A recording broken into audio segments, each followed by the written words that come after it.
அஸ்ஸலாமு அலைக்கும் வரஹ்மத்துல்லாஹி வபரகாத்துஹு. அன்பிற்குரிய சகோதர சகோதரிகளை, திருக்குரானில் இலக்கிய நயம் என்ற இந்த தொடர் நிகழ்ச்சியின் 28வது நாளை நாம் அடைந்திருக்கிறோம்.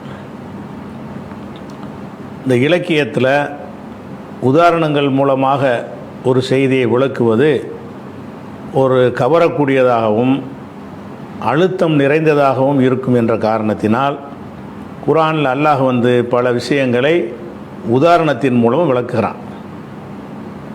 உதாரணம் இல்லாமலும் நேரடியாக விளக்குகிறான். சில விஷயங்களை உதாரணங்கள் வழியாக நமக்கு புரிய வைக்கிறான். அந்த மாதிரியான ஒரு உதாரணம் 13வது அத்தியாயத்தில் 17வது வசனத்தில் இடம்பெற்றிருக்கிறது.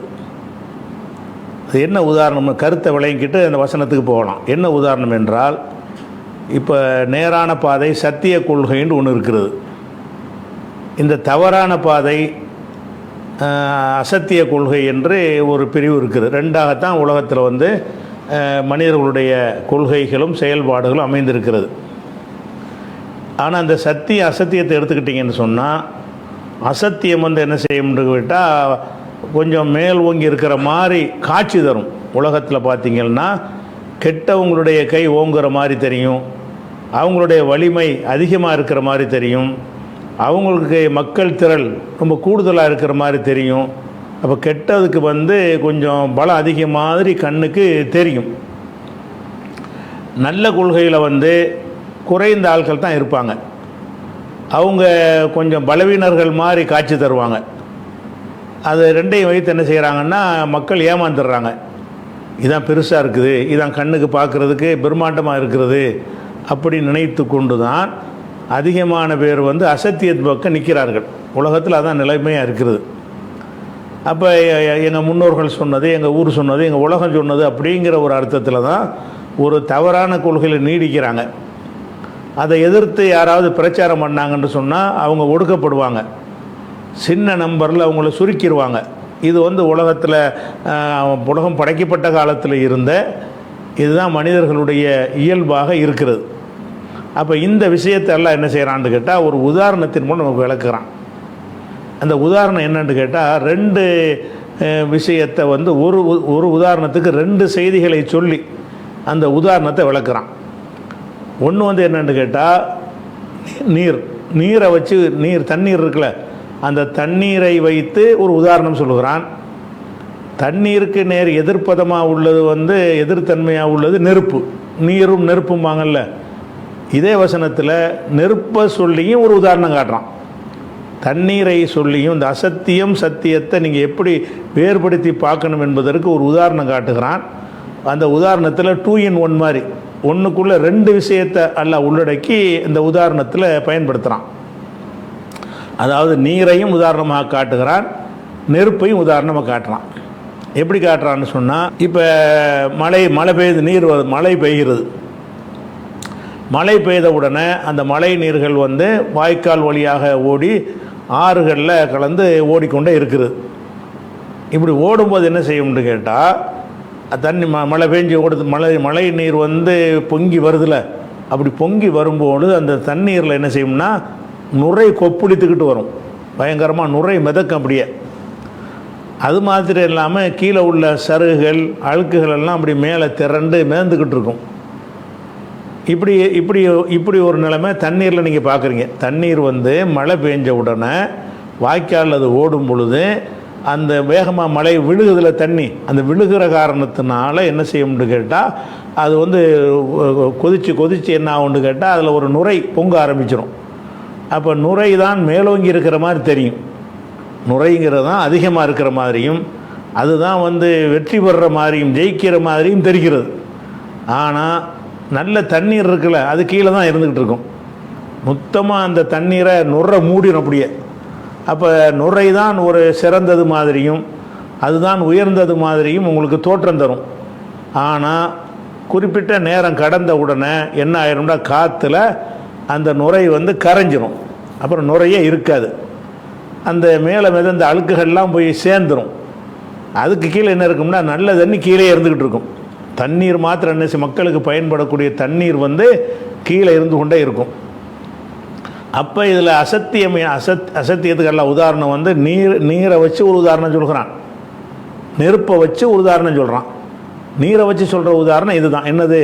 நீங்கள் மழை பெய்த உடனே அந்த மழை நீர் வந்து ஆற்றுலையோ வாய்க்காலையோ விழும்போது அந்த தண்ணீரில் இருந்து நுரை எதனால் ஏற்படுதுன்னா கீழே உள்ள அழுக்குகள் எல்லாம் மேலே வரும்.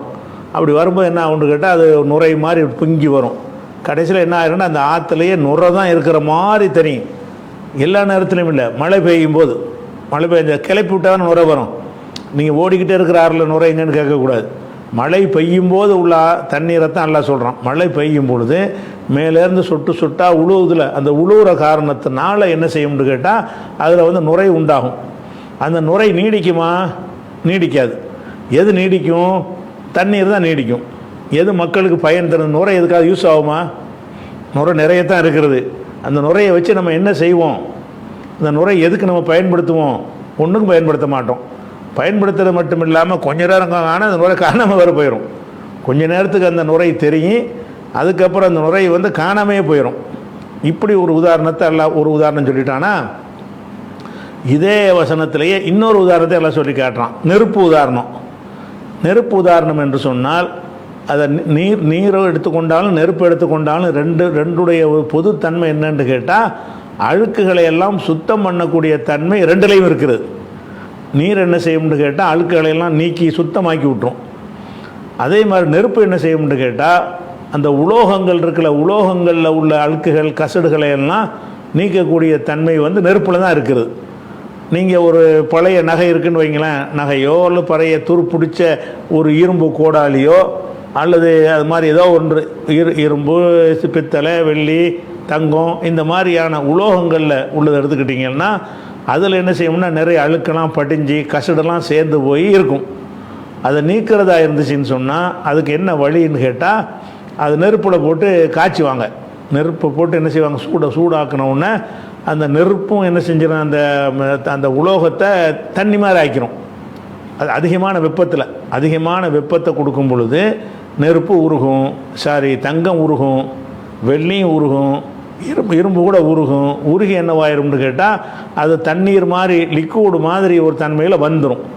வந்த உடனே என்ன செய்யும்னு கேட்டால் உருக்குனதுக்கு பிறகு மேலே வந்து நுரை மாதிரி பொங்கிக்கிட்டு வரும்.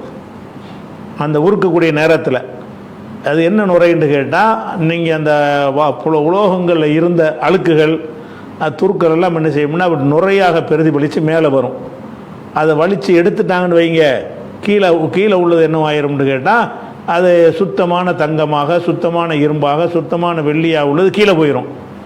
மேலே எது வரும்னு கேட்டால் அந்த நுரை தான் வரும். இந்த நுரைங்கிறது என்ன? உண்மையில் அது அழுக்கு தான். அது அப்போ நெருப்பில் எரிப்பதன் மூலமாக உலோகங்கள் என்ன செய்யும்னு கேட்டால் தூய்மை அடையும்.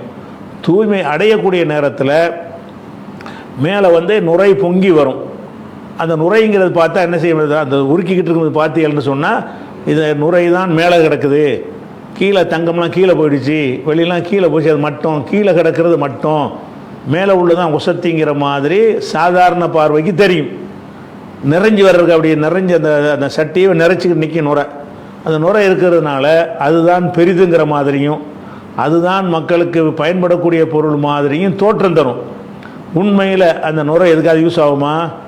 நுரைங்கிறது அழுக்கு வந்து அது நுரையில் அதில் உள்ள அந்த பசைத்தன்மையின் காரணமாக அது நுரையாக அப்படி கொப்பளித்து நமக்கு காட்டுகிறது. கொஞ்சம் நேரத்தில் என்ன செய்வாங்கன்னா நுரையை வலித்து வெளியே போட்டுருவாங்க. அவங்க வலித்து போடாட்டா கூட என்ன செய்யணும்னா அந்த காற்றுல வந்து என்ன செஞ்சிடும், அந்த நுரைகள் எல்லாம் ஆவியாக போயிடும். ஆவியாக போனோன்னா எது நமக்கு மிச்சமாக இருக்கு? கீழே அதான் பயன்படும். கீழே உள்ள அந்த தங்கம், கீழே உள்ள வெள்ளி, கீழே உள்ள இரும்பு, சுத்தமாக்கப்பட்ட தங்கம், வெள்ளி, இரும்பு இருக்குல்ல, அதுதான் நமக்கு ஆபரணம் செய்வதற்கும் ஆயுதங்கள் செய்வதற்கும் பயன்படக்கூடியதாக இருக்கும். எது பொங்கி பிரவாகித்து மேலே நின்று கொண்டு சிரித்து கொண்டிருக்கிறதோ அது ஒன்றுக்கும் உதவாது. ஆனால் இந்த ரெண்டுலேயும் ஒரே தன்மை இருப்பார். தண்ணீர்லேயும் ஒரு தன்மை இருக்கிறது. என்ன தன்மை? அழுக்குகளை நுரையாக மேலே கொண்டு வரக்கூடிய தன்மை தண்ணீர்லேயும் இருக்கிறது. நெருப்புலையும் உலோகங்களை சூடேற்றும் பொழுது அதில் உள்ளது என்ன செய்யும்னு கேட்டால் அழுக்குகளை எல்லாம் நுரையாக மேலே கொண்டு வரும். அழுக்கு கசடு அதெல்லாம் மேலே கொண்டு வந்துடும். அது மேலே கொண்டு வந்ததை வலித்து மேலே கொண்டு வரும்போது என்ன தெரியும்னு கேட்டால் அதான் பார்க்க வெள்ளையாகவும் பளபளண்டும் ஒரு பெரிய பொருள் மாதிரியும் அதுதான் உயர்ந்ததுங்கிற மாதிரியும் மேலே வந்துருச்சுல. மேலே உள்ளதான உசத்து எப்போவுமே மனித பார்வையில் மேலே உள்ளது தான் வசத்தின்னு நினைப்பாங்க. அந்த மாதிரி அடிப்படையில் பார்த்திங்கன்னா தண்ணீருக்கு மேலே நுரைகள் வருவதும் உயர்ந்தது மாதிரி தோற்றம் தரும். அந்த உலோகங்களை உருக்கும் பொழுது வரக்கூடிய நுரைகளும் அதுதான் சிறந்தது, அதான் மேலே நிற்கிது, அதான் ஜெயிக்குது என்ற மாதிரி தெரியும்.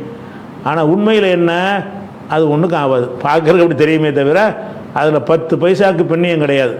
அந்த மாதிரி தான் அசத்திய கொள்கை என்ன செய்யணும்னா நுற மாதிரி பெருசாக தெரியும், பெருசாக பார்த்தா பயங்கரமாக தெரியும். ஆனால் சத்திய கொள்கை என்ன செய்யணும்னு கேட்டால் அது படிந்து இருக்கும், அழுத்தமாக இருக்கும். ஆனால் இது மாதிரி குதியாட்டம் போடாது. கடைசியில் என்னவாயிரும், அந்த நுரை அடங்கி போயிடும். அது அதுக்கு அது உயிரற்றதாக போயிடும், செயல்பாடு அற்றதாக போயிடும், அப்படி நறுங்கி போயிடுவாங்க. ஆனால் சத்தியத்தில் உள்ளது என்ன செய்யணும்னு கேட்டால் அது நிலைத்து நின்றுக்கிட்டே இருக்கும். அப்படிங்கிறதுக்கு இந்த உதாரணத்தை சொல்லி காட்டுறான். இந்த இதில் வரக்கூடிய உதாரணம், இந்த உதாரணத்தை புரிஞ்சுக்கிறார். அந்த உதாரணத்துக்கு சொல்வதாக இருந்தால், இப்போ யானை எடுத்துக்கிறோங்க. யானைங்கிறது எவ்வளோ பிரம்மாண்டமான ஒரு படைப்பு.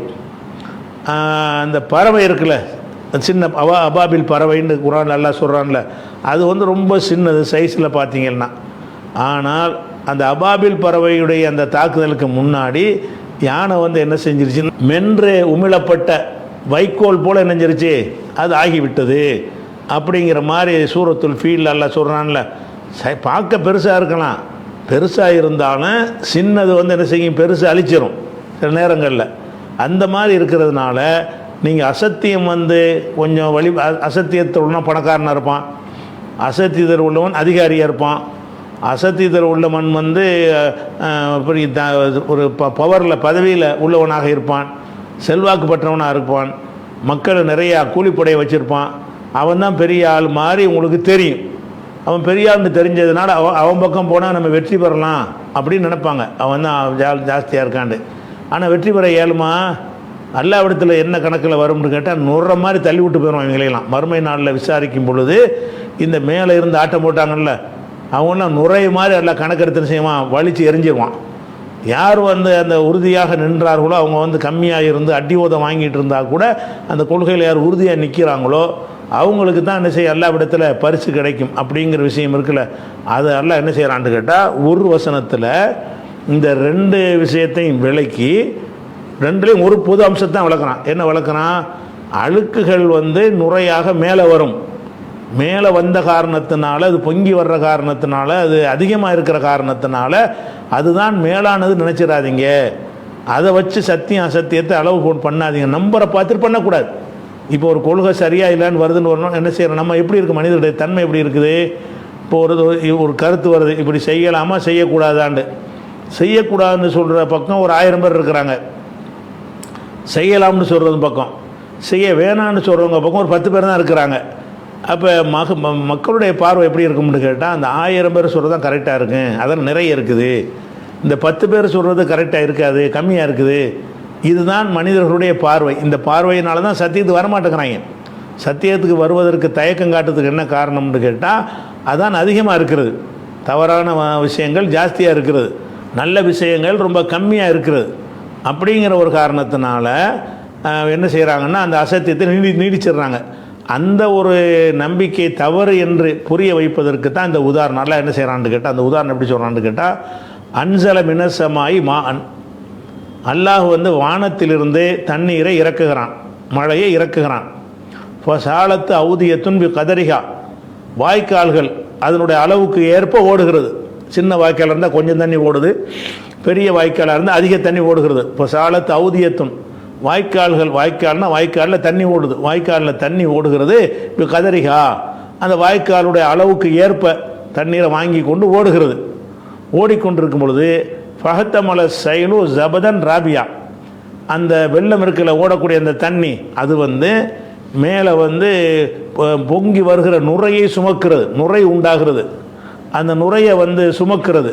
இதை ஒரு தனியால் சொல்லிவிட்டான். மழை பெய்கிறது, அந்தந்த சைஸுக்கு தக்கவாறு அந்த ஆறுகள் வாய்க்கால்கள் தண்ணீரை வாங்கி ஓடுகிறது.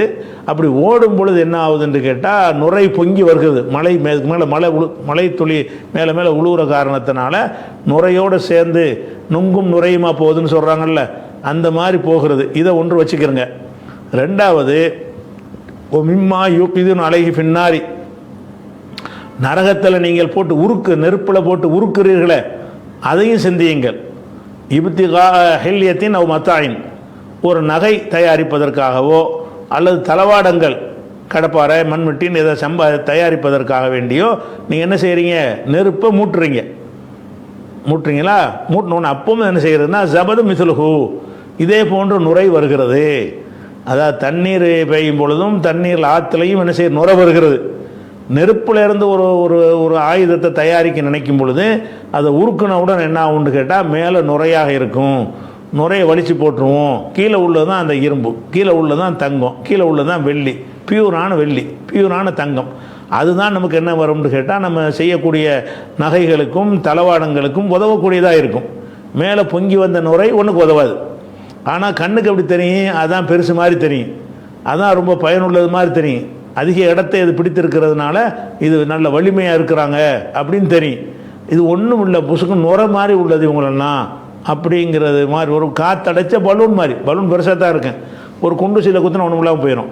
அந்த மாதிரியான ஒரு தன்மையில் தான் இந்த அசத்தியம் இருக்குன்னு சொல்லிவிட்டு, கதாலிக்க இப்படித்தான் எலரிபுல்லாஹுல் ஹக்கவுல் பாத்தில, சத்தியத்திற்கும் அசத்தியத்திற்கும் அல்லாஹ் உதாரணம் காட்டுகிறான். இந்த உதாரணம் எதுக்குள்ள உதாரணம்னு கேட்டால், சத்தியம் அசத்தியம் என்பதற்கு உதாரணம். சத்தியம் என்பது எது கீழே தங்கி விடுகிறதோ, எது மக்களுக்கு பயன்படுகிறதோ அது சத்தியம். எது மேலே மிதக்கிறதோ, மக்களுக்கு பயனில்லாமல் போய் விடுகிறதோ அது அசத்தியம். அப்போ அசத்தியம் மேலோங்கி இருக்கிற மாதிரி தெரியும், சத்தியம் கீழே கிடக்கிற மாதிரி தெரியும். ஆனால் எது மக்களுக்கு பயன் தரும், கீழே உள்ளது தான் பயன் தரும், மேலே உள்ளது பயன் தராது. அப்படி தான் உதாரணம் நல்லா சொல்கிறான். கதாலிக்க இப்படித்தான் எல்ரிபுல்லாஹுல் ஹக்க ஒல் பாத்தில, சத்தியத்துக்கும் அசத்தியத்திற்கும் அல்லாஹ் உதாரணம் காட்டுகிறான். இந்த உதாரணம் எதுக்குள்ள உதாரணம்னு கேட்டால், சத்தியம் அசத்தியம், சரியான பாதை தவறான பாதை விளங்குறதுக்கு இந்த உதாரணத்தை வச்சுக்கிறங்க. நீங்கள் சரி தவறுன்னு கண்டுபிடிப்பதற்கு பெருசாக இருக்கிறது, நுரைத்து கொண்டு வருவது, மேல் நோக்கி இருப்பது அப்படின்னு உலகத்தில் பார்க்குறீங்கல்ல, அதை வச்சுக்கிட்டு நீங்கள் சத்தியம் முடிவு பண்ணிடாதீங்க. நீங்கள் எதை வச்சு பண்ணணும், இது சரியா அது சரியா, எது யூஸ் ஆகும், எது மக்களுக்கு பயன் தரும் அப்படின்னு சிந்திச்சு பார்த்து தான் சத்தியத்தையும் அசத்தியத்தையும் நீங்கள் ஏற்றுக்கொள்ளணும், பிரித்து அறியணுங்கிறதுக்கு அல்லாஹ் சொல்கிறான். அப்புறம் மேலும் தொடர்கிறான் அல்லாஹ். அம்ம ஜபது, மேலே பொங்கி இருந்த நுரை இருக்கிறத அது எது ஹபு ஜுஃபா அன், அது காற்றோடு காற்றாக கலந்து போய் ஒன்றும் இல்லாமல் போய்விடும். அம்மா மா என்ஃபவுன் நாச, மக்களுக்கு பயன் தரக்கூடியவை இருக்குத அது ஃபயம் குசுஃபில்லார்லி, அது பூமியில் கீழே தங்கிவிடும். பூமியிலன்னா தண்ணி ஆற்றுல கீழே பயனுள்ள தண்ணீர் கீழே தங்கிடும். நுரை போய்கிட்டே இருக்கும், ஒன்றும் இல்லாமல் போயிடும். கொஞ்ச நேரத்துக்கு மறந்து கொண்டே இருக்கும், ஒரு காற்று அடித்தவொன்னே அதில் ஒன்றும் இல்லாமல் இல்லாமல் போய் கம்ப்ளீட்டாக காலியாக போயிடும். கதாலிக் அல்லாஹு கதாலிக்க எல்ரிபுல்லாஹுல் அம்சால், இப்படித்தான் அல்லாஹ் உதாரணங்களை உங்களுக்கு எடுத்து சொல்கிறான் என்று சொல்லி 13வது சூராவில் 17வது அத்தியாயத்தில் எல்லாம் சொல்லி காட்டுறான். அப்போ இதில் என்னன்னு கேட்டால், நீரும் நெருப்பும் அழுக்குகளை என்ன செய்யும்னு கேட்டால் மேலே கொண்டு வரும், நீரும் நெருப்புமே. ஆனால் மேலே கொண்டு வர்றதை வச்சு நீங்கள் என்ன செஞ்சிடக்கூடாது, அதுதான் நமக்கு யூஸ் ஆகும்னு நினச்சிடக்கூடாது, அதுதான் யூஸ் ஆகும், அதுதான் பயன்படும் நினச்சிடக்கூடாது. கீழே உள்ளதான் உங்களுக்கு என்ன செய்யும், யூஸ் ஆகும். இது ஒரு அளவுகளை வைக்காதீங்கிறதுக்கு தான் எல்லாம் என்ன செய்யறான், நீரினால் ஏற்படக்கூடிய அந்த ரிசல்ட்டையும் உதாரணமாக காட்டுறான், நெருப்பினால் ஏற்படக்கூடிய அந்த உதாரணத்தை எல்லாம் காட்டுகிறான். அது மாத்திரம் இல்லாமல் இன்னும் இது ஒரு விஷயமாச்சா. அதே போக இந்த நீர் நெருப்புங்கிறது இருக்குல்ல, சத்திய கொள்கை சத்திய கருத்துக்கள் இருக்குத, சில கருத்துக்கள் நீர் மாதிரி கருத்துக்களாக இருக்கும், சில கருத்துக்கள் நெருப்பு மாதிரி கருத்துக்களாக இருக்கும். நீர் மாதிரி உள்ள கருத்துக்கள்னா என்ன என்று கேட்டிங்கன்னா, ஏதாவது நற்செய்தி சொல்கிற விஷயம் இருக்குல்ல, இதை செஞ்சால் சொர்க்கம் கிடைக்கும், அது கிடைக்கும், இந்த மாதிரி சொல்கிறோன்னு வைங்க. இந்த மாதிரி செய்திகளை நம்ம சொல்கிறோம்ல, அது நீர் மாதிரி உள்ளது. உனக்கு நரகம் கிடைக்கும், அந்த தண்டனை கிடைக்கும் அப்படி எச்சரிக்கிறோம்ல, அதை மார்க்கத்துடைய சத்திய கருத்துக்கள் 2 வகையாக இருக்கும். ஒன்று அவனுக்கு கிடைக்கக்கூடிய நற்செய்தி சொல்லக்கூடிய விஷயங்களாக இருக்கும், இன்னொன்று அவனுக்கு கிடைக்கக்கூடிய கெட்டவைகள் இருக்குல்ல, அதை சொல்லக்கூடியதாக இருக்கும். இந்த 2 போதனை நம்ம சொல்கிறோம். நம்ம நல்ல விஷயத்தை சொல்லும் பொழுது அது மழை பெய்கிற மாதிரி அது சொல்லும்போது என்ன செய்வான்னு கேட்டால், மக்களில் நிறைய பேர் மழை பொங்கி வருவாங்க, எதிர்ப்பாங்க, ஏற்றுக்கிற மாட்டாங்க. அப்போ என்ன செய்யும்னா சத்தியம் அசத்தியம் பிரித்து காட்டப்படும்.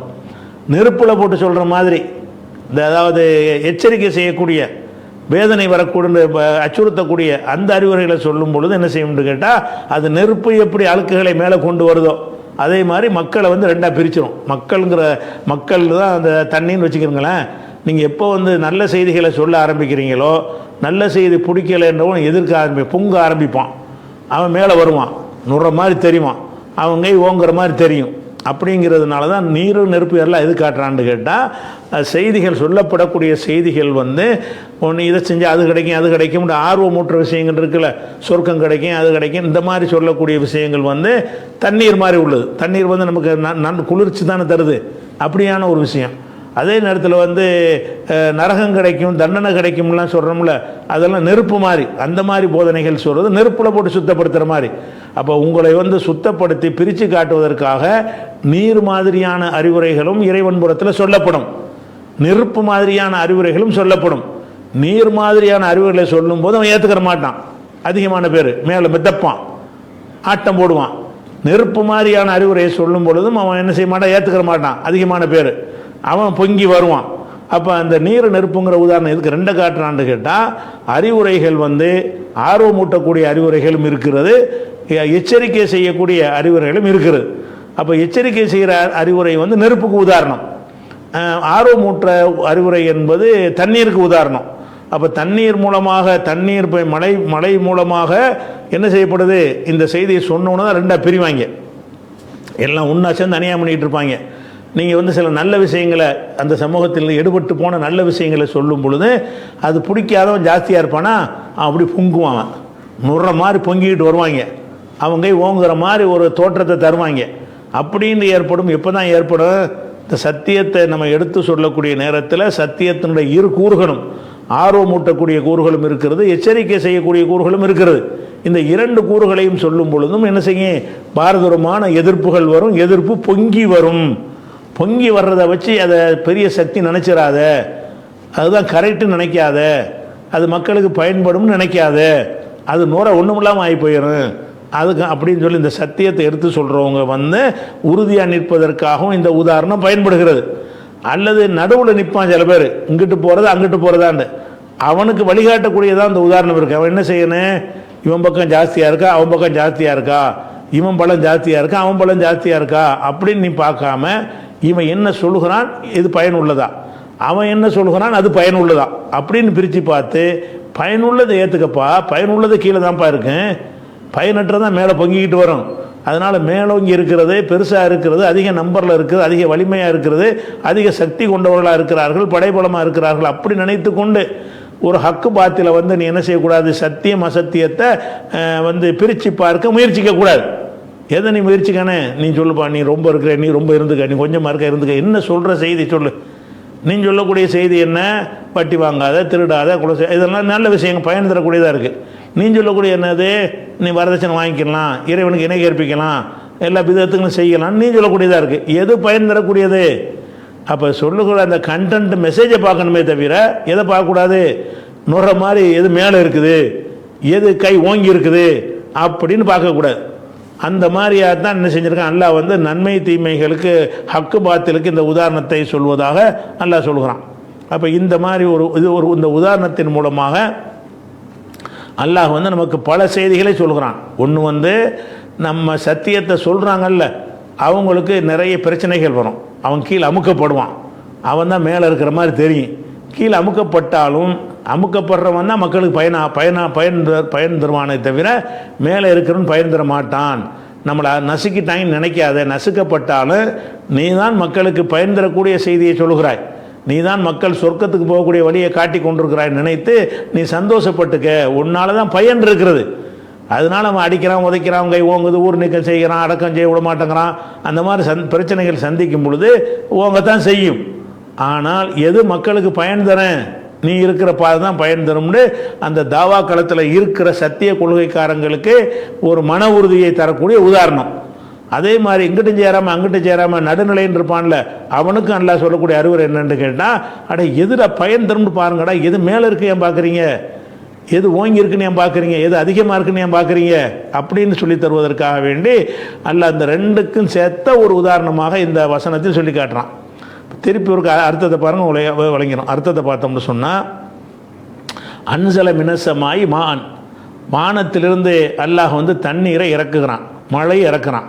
இப்போ சாலத்து அவுதியத்துன் கதரிகா, வாய்க்கால்கள் அதற்குரிய அளவு பிரகாரம் ஓடுகிறது. பெரிய வாய்க்கால் அதிகமாகவும் சின்ன வாய்க்கால் கம்மியாகவும் தண்ணீர் ஓடிக்கொண்டிருக்கிறது. ஓடிக்கொண்டிருக்கும் பொழுது ஃபஹத்தமல செயலு ஜபதன் ராபியா, அப்போ அந்த வெள்ளம் வந்து என்ன செய்யுதுன்ற ஓடக்கூடிய அந்த தண்ணீர் வந்து பொங்கி வருகிற நுரையை சுமந்து கொண்டு போகிறது, நுரை கொப்பிடிக்கிறது. இதை தனியாக வச்சுக்கிறங்க. அடுத்து மிம்மா யூக்கிதுன் அலைஹி ஃபின் நாரி, நெருப்பிலே நீங்கள் உருக்கக்கூடியது இருக்குல்ல, அதிலும் என்ன செய்கிறது என்று கேட்டால் நுரை வருகிறது. எதுக்காக உருவாக்குறீங்கன்னு கேட்டால் இப்திகா ஹில்யத்தின் மத்தாயும், நகையோ அல்லது தளவாடங்களோ தயாரிப்பதற்காக நெருப்பில் போட்டு உலோகங்களை உருக்குறேன்னா, எதை உருக்குறேன்னா உலோகம்னு வச்சுக்கிறேன். உலோகங்களை நீங்கள் உருக்கும் பொழுதும் சபதம் இசுலுகு, இதே மாதிரி நுரை வரும். உலோகங்களை உருக்கினாலும் மேலே நுரை வரும், அதான் பொங்குற மாதிரி தெரியும், அதான் அதிக மாதிரி தெரியும். மழை பெஞ்சாலும் அதனை அந்த தண்ணீரில் பொங்கி நுரை வரும், அதுதான் அதிகம் மாதிரி உனக்கு தெரியும். ஆனால் அதுக்காக அது கதாலிக்கு எதிரிபுல்லாகுல் ஹக்கவுல் பாத்தில, இந்த உதாரணத்தை அல்லாஹ் வந்து சத்தியத்துக்கும் அசத்தியத்துக்குமான உதாரணமாக சொல்லி காட்டுகிறான். ஃபம்ம ஜபது, நுரை இருக்கிறது, அது இப்போ எதகபுஜுஃபான், அது வந்து ஒன்றும் இல்லாமல் காற்றோடு காற்றாக என்ன கரைந்து போய்விடும். அம்மாமா என்ஃபவுன் நாச, மக்களுக்கு பயன் தரக்கூடியது இருக்குல்ல அந்த உலோகம், பியூரான சுத்தப்படுத்தப்பட்ட அந்த உலோகம் இருக்குல்ல, அது ஃபயம் குசுஃபில்லார்லி, பூமியில் அடியில் தங்கிவிடும். கதாலிக்கு எதிரிபுல்லாகுல் அம்சால், இப்படித்தான் அல்லாஹ் வந்து உதாரணங்களை உங்களுக்கு சொல்லித் தருகிறான்னு சொல்லி இந்த உதாரணத்தின் மூலமாக அந்த சத்தியத்தில் இருப்பவர்களுக்கு உதாரணம், அசத்தியத்தில் இருக்கிறானே அவனுக்கு ஒரு பாடம். அவன் என்ன நினைக்கணும், இப்போ நம்ம நிறைய இருக்கிறனால நம்ம கரெக்டு நினச்சிடக்கூடாது, நம்ம ஒன்றும் இல்லாமல் போயிடுவோம். அதை இந்த உதாரணத்தின் மூலமாக அல்லாஹ் சொல்கிறான். அப்போ அசத்தியத்தில் இருக்கிறவன் ஜாஸ்தியாக இருக்கிறான்னு மமதை கொள்வான்ல, அந்த மமதைக்கு அடியாகவும் இந்த உதாரணம் இருக்கிறது.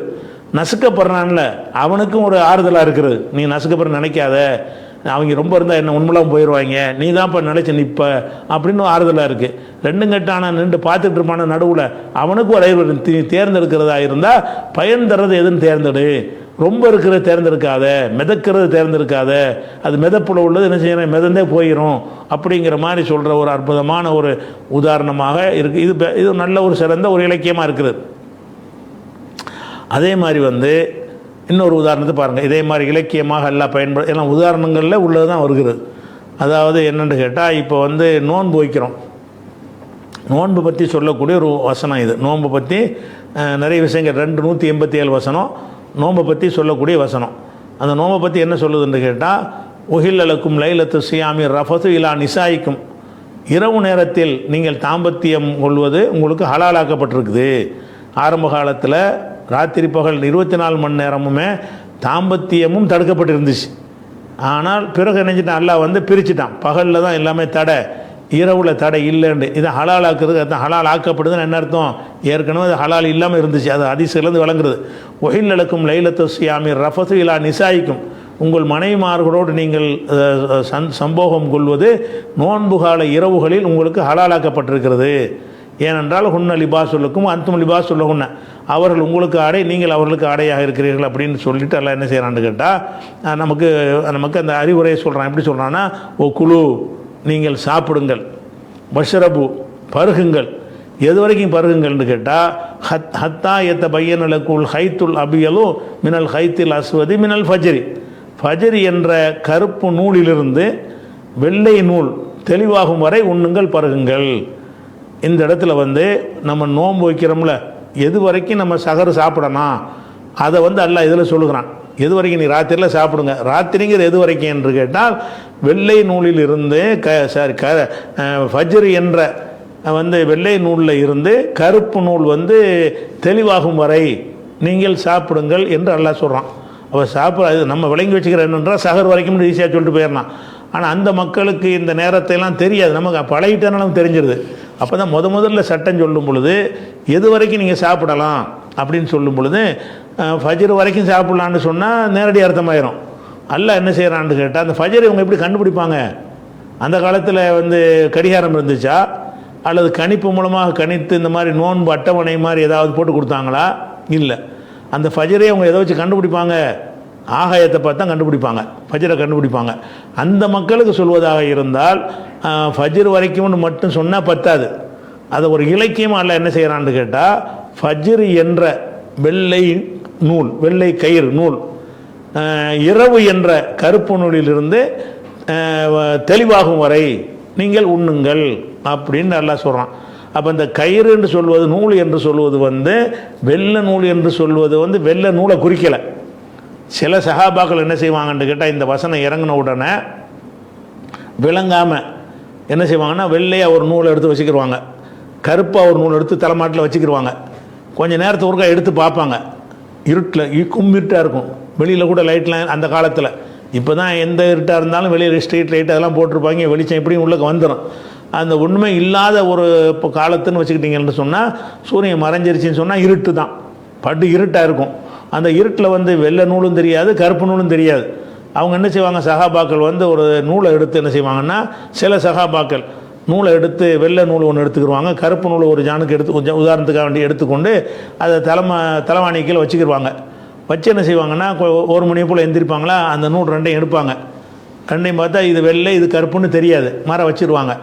அப்புறமேல விடிய பார்ப்பாங்க, அப்படி இருட்டாக தான் இருக்கும், அது தெரியாது. அப்போ ரசூல்லாட்ட வந்து என்ன செய்வாங்கன்னா கேட்பாங்க, அல்லாஹ்வுடைய தூதரை இந்த மாதிரி அல்லாஹ் சொல்கிறானே, நான் வந்து யார் சொல்கிறான்னு கேட்டால், இது அதி இப்னு ஹாத்தம் சொல்கிறாரு. இது புகாரில் 1916வது ஹதீஸில் வருகிறது. என்ன சொல்கிறாருன்னா, அமத்து இலா இக்காலின் அஸ்வத ஒ இலா இக்காலின் அபியல, கருப்பு கயிறையும் வெள்ளை கயிறையும் நான் எடுத்துக்கொண்டு ஃபஜால் துஹுமா தகத்த விசாதத்தி, அதை என் தலைவானைக்கு கீழே நான் வைத்துக்கொண்டு ஃபஜால் து அன்னுர் ஃபில் லைலி, இரவு நான் எடுத்து பார்க்க ஆரம்பிப்பேன். போலா எஸ்தபீனுலி, எனக்கு இது கருப்பு இது வெள்ளைன்னு எனக்கு பிரித்து தெரியாது, கட்டும் இருட்டாக இருக்கிற காரணத்தினால எனக்கு ஒன்றும் தெரியாது. அப்போ என்னடா வெள்ளை நூல்லேருந்து கருப்பு நூல்னு அல்லாஹ் சொன்னால் தெரிய மாட்டேங்குது, இது வெள்ளை நூல் இது கருப்பு நூல்னு தெரியும், நல்லா வெளிச்சம் வந்த பிறகு தானே தெரியும். நம்ம வெளிச்சத்துக்கு முன்னாடியோ நோம்பு முடிக்க வேண்டி இருக்கிறது, அந்த நேரத்துக்குள்ளே நமக்கு தெரிய மாட்டேங்குது என்ற உடனே கதவு தலா ரசூலுல்லாஹி ஸல்லல்லாஹு அலைஹி வஸல்லம், ரசூலுல்லாஹ்ட்ட நான் புறப்பட்டு வந்து ஃபதக்கர்து அலிக்கலகு, இதை வந்து அவங்கள்ட்ட சொன்னேன். நீங்கள் அல்லாஹ் வந்து இப்படி சொல்கிறான், நானும் வெள்ளை நூல் கருப்பு நூல்லாம் தலைமாட்டில் தலைவணிக்கில் வச்சு பார்த்துட்டேன், எந்திரிச்சு பார்க்குறேன், இப்போ அது வெள்ளையும் தெரிய மாட்டேங்குது கருப்பும் தெரிய மாட்டேங்குது, விடிஞ்சவனை தான் ரெண்டுமே தெரியும், இருட்டில் ஒன்றும் தெரிய மாட்டேங்குது, என்ன புரியலையே அப்படின்னு நான் ரசூல்லாட்ட விளக்கம் கேட்டேன். இப்போ அப்போ ரசூல்லா சொன்னாங்க, இன்னமா அது அழிக்க சவாதுல்லையில் பயாலு நஹார், அது வெள்ளை நூல் கருப்பு நூல்னு சொல்வது அதாவது இரவின் அதாவது இரவனுடைய இருட்டையும் பகலுடைய வெளிச்சத்தையும் தான் நல்லா அங்கே சொல்லுகிறான். பகலுடைய வெண்மையைத்தான் வெள்ளை நூல் என்று சொல்லுகிறான், இரவுடைய அந்த இருட்டை தான் நல்லா வந்து கருப்பு நூல் என்று சொல்லுகிறான் அப்படின்னு சொல்லி ரசூலுல்லாஹ் விளக்கம் கொடுத்துட்டாங்க.